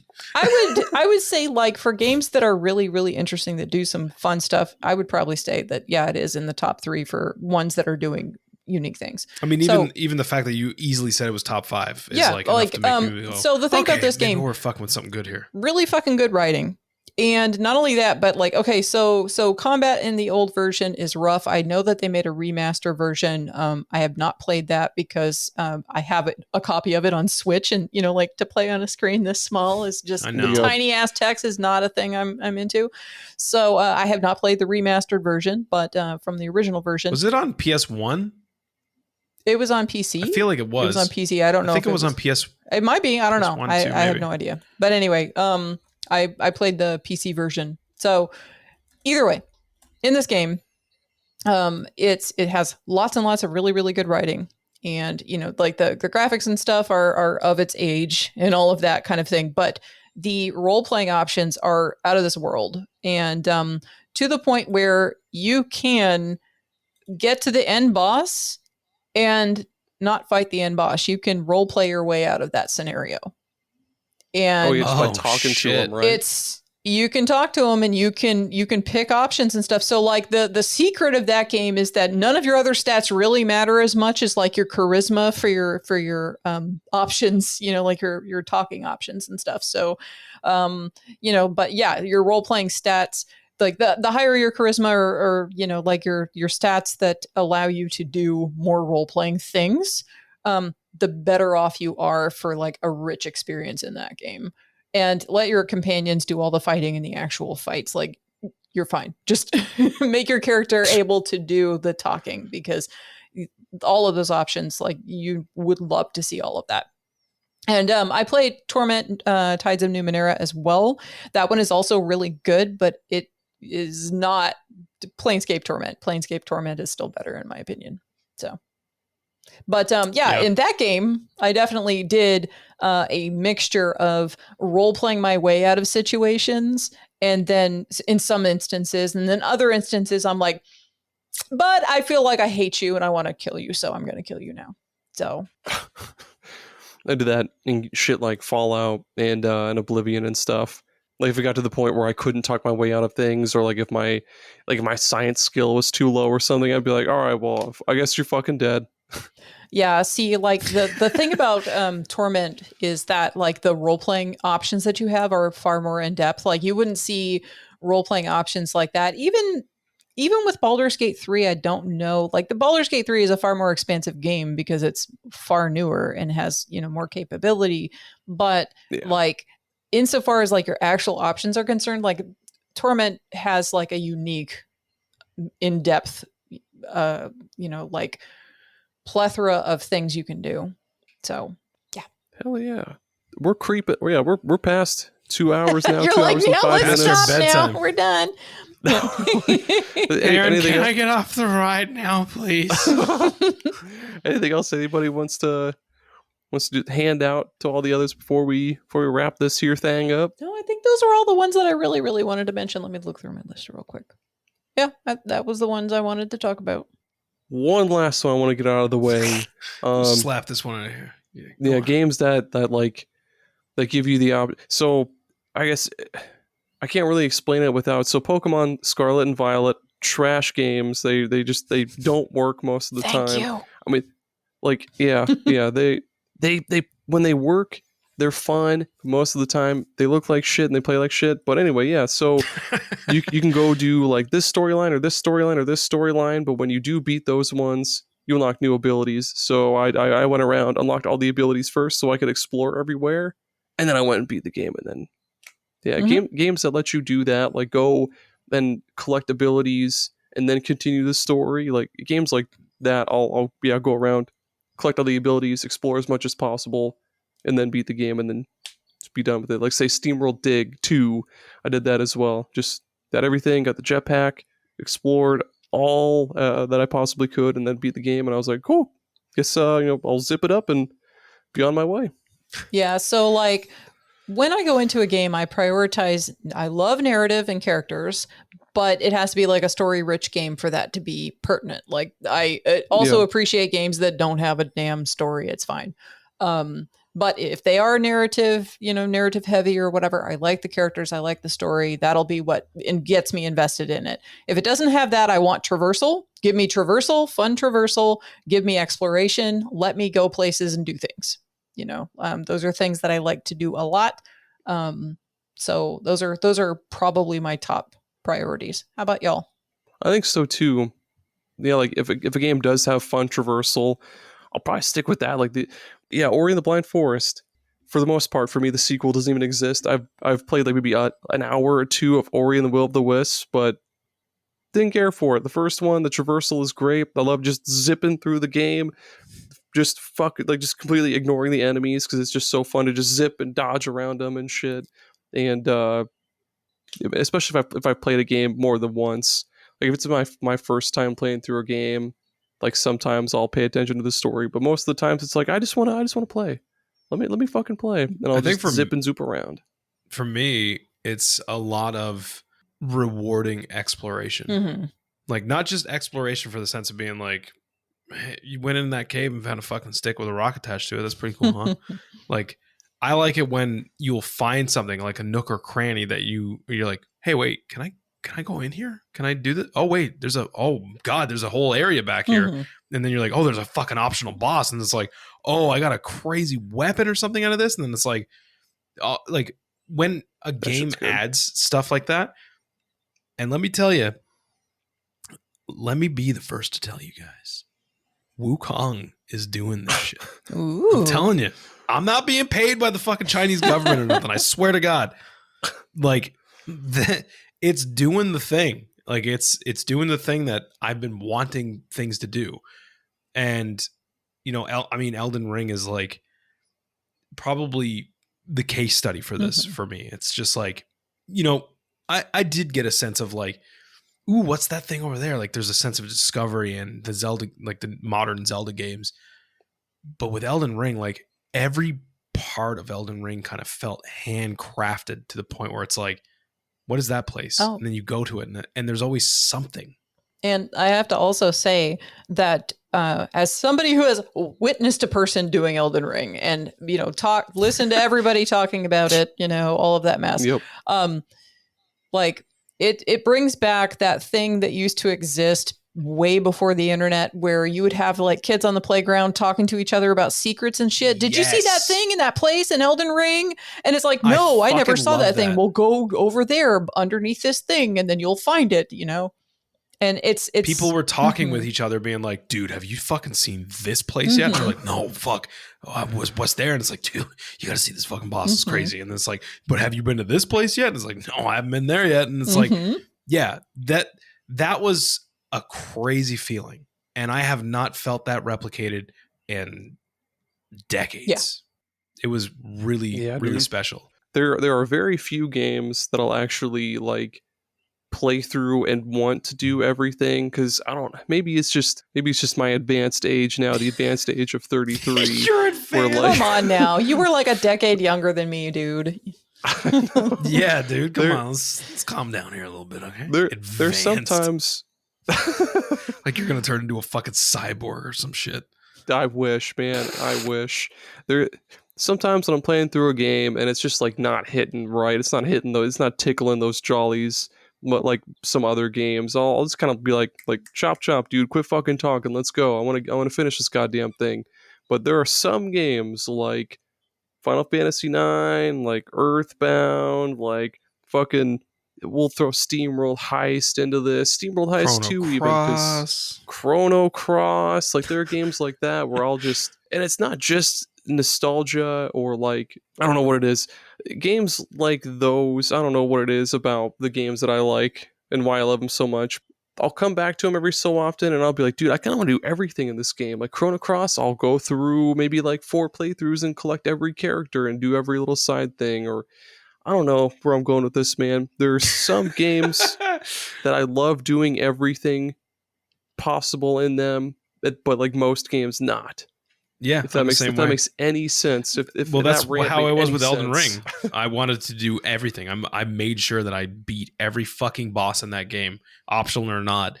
I made sure I fucking cleaned it all up. I wasn't interested in getting all the trophies or anything, but like just making sure like I've done all the things that you can do in this game. But like when it comes to, I don't know, like a fucking Bethesda game where it's like, I'm not doing everything in this. Yeah, or like an Ubisoft game, or like fucking Far Cry, or like Assassin's Creed, or even like just for the sake of tossing more shit in here, like Assassin's Creed. yeah, or like Fucking here. like Forza Horizon and shit like that. Like I won't do everything in those, but smaller games I get like smaller games. I'll yeah. Once I get like I'll tell you real what I'm close bad to the for. end, yeah, Those fucking Mario games. I Yeah, will dude. make goddamn well sure that I have completed 100% of a Mario game. It's funny though, because like whenever I have a game that's just not tickling my pickle, I stop. I'm like, I got too much backlog to even be Yeah. bothering with this. I will not finish it. I will just set it down and I will be like, okay, next up, which of these other 700 games in my backlog do I need to touch and see which one is speaking to me at the moment. So. Do you find that you enjoy That's a good- shorter games now? Oh, I have for years now been very, very much into indies, but that's partially because you see the Yes. most creativity in these short little experiences that are. Exactly. Hallelujah. Mhm. Hallelujah. I'm tired Yeah. of seeing these fucking hero shooters, man. I swear to God. Like, if I watch another award show that's like, check out this sizzle reel of fucking 14 new hero shooters that are going to fail, but the fucking corporation's going to be like, well, I guess it was just the consumers. They don't get it. Well, I'm tired of the third person shooters where you take cover and shoot and shit.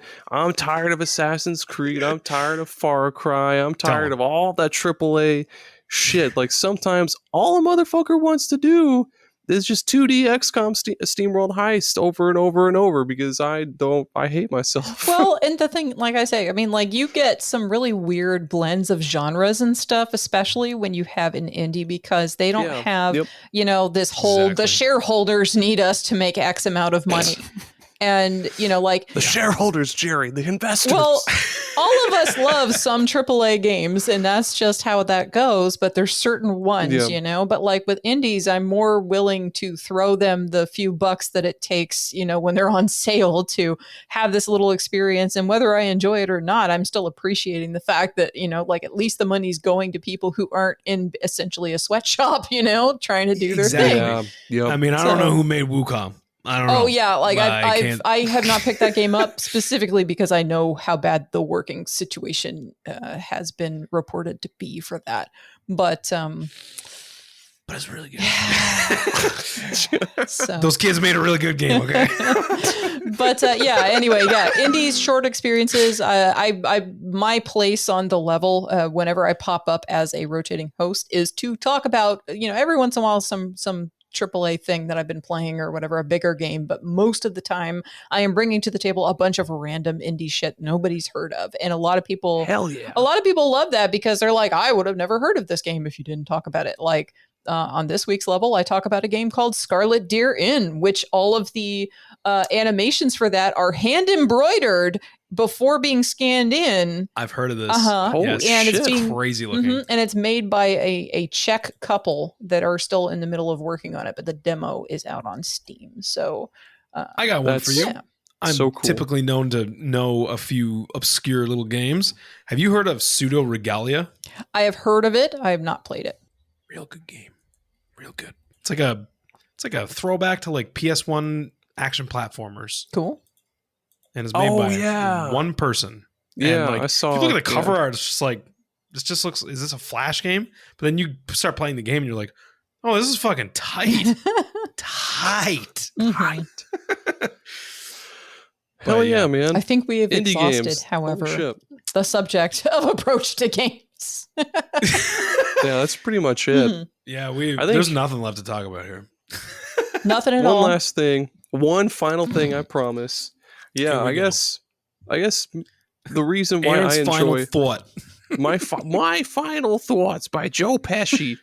I guess the reason I enjoy strategy RPGs and roguelikes so much is because you feel like you accomplish so much in not a lot of time. Like strategy RPGs, you work your way through a battle complete. Okay, I'll pop it off and hop back on after a little bit. Or like Wild Frost, you complete one battle, boom, I'll go make some fucking oatmeal and fuck off for 15 minutes and come back to it. I don't know. I love those kinds of games. Just accomplish something small, but it feels big. And Play I'm Shining good for a Force bit. 3. I'm working on it. I'm trying.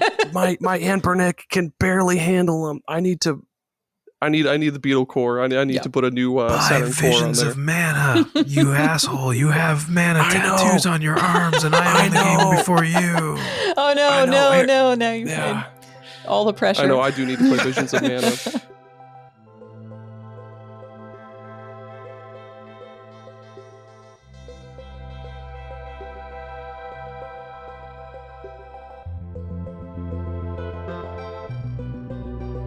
Yes, listeners, that is it. That's the end of our show. Yeah, please go listen to Jala's shows. Holy shit, we'll have links to all that when this episode comes out.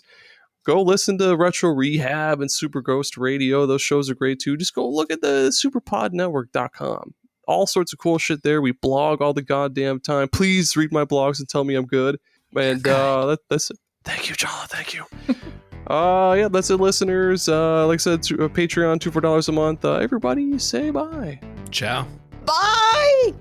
Okay, bye.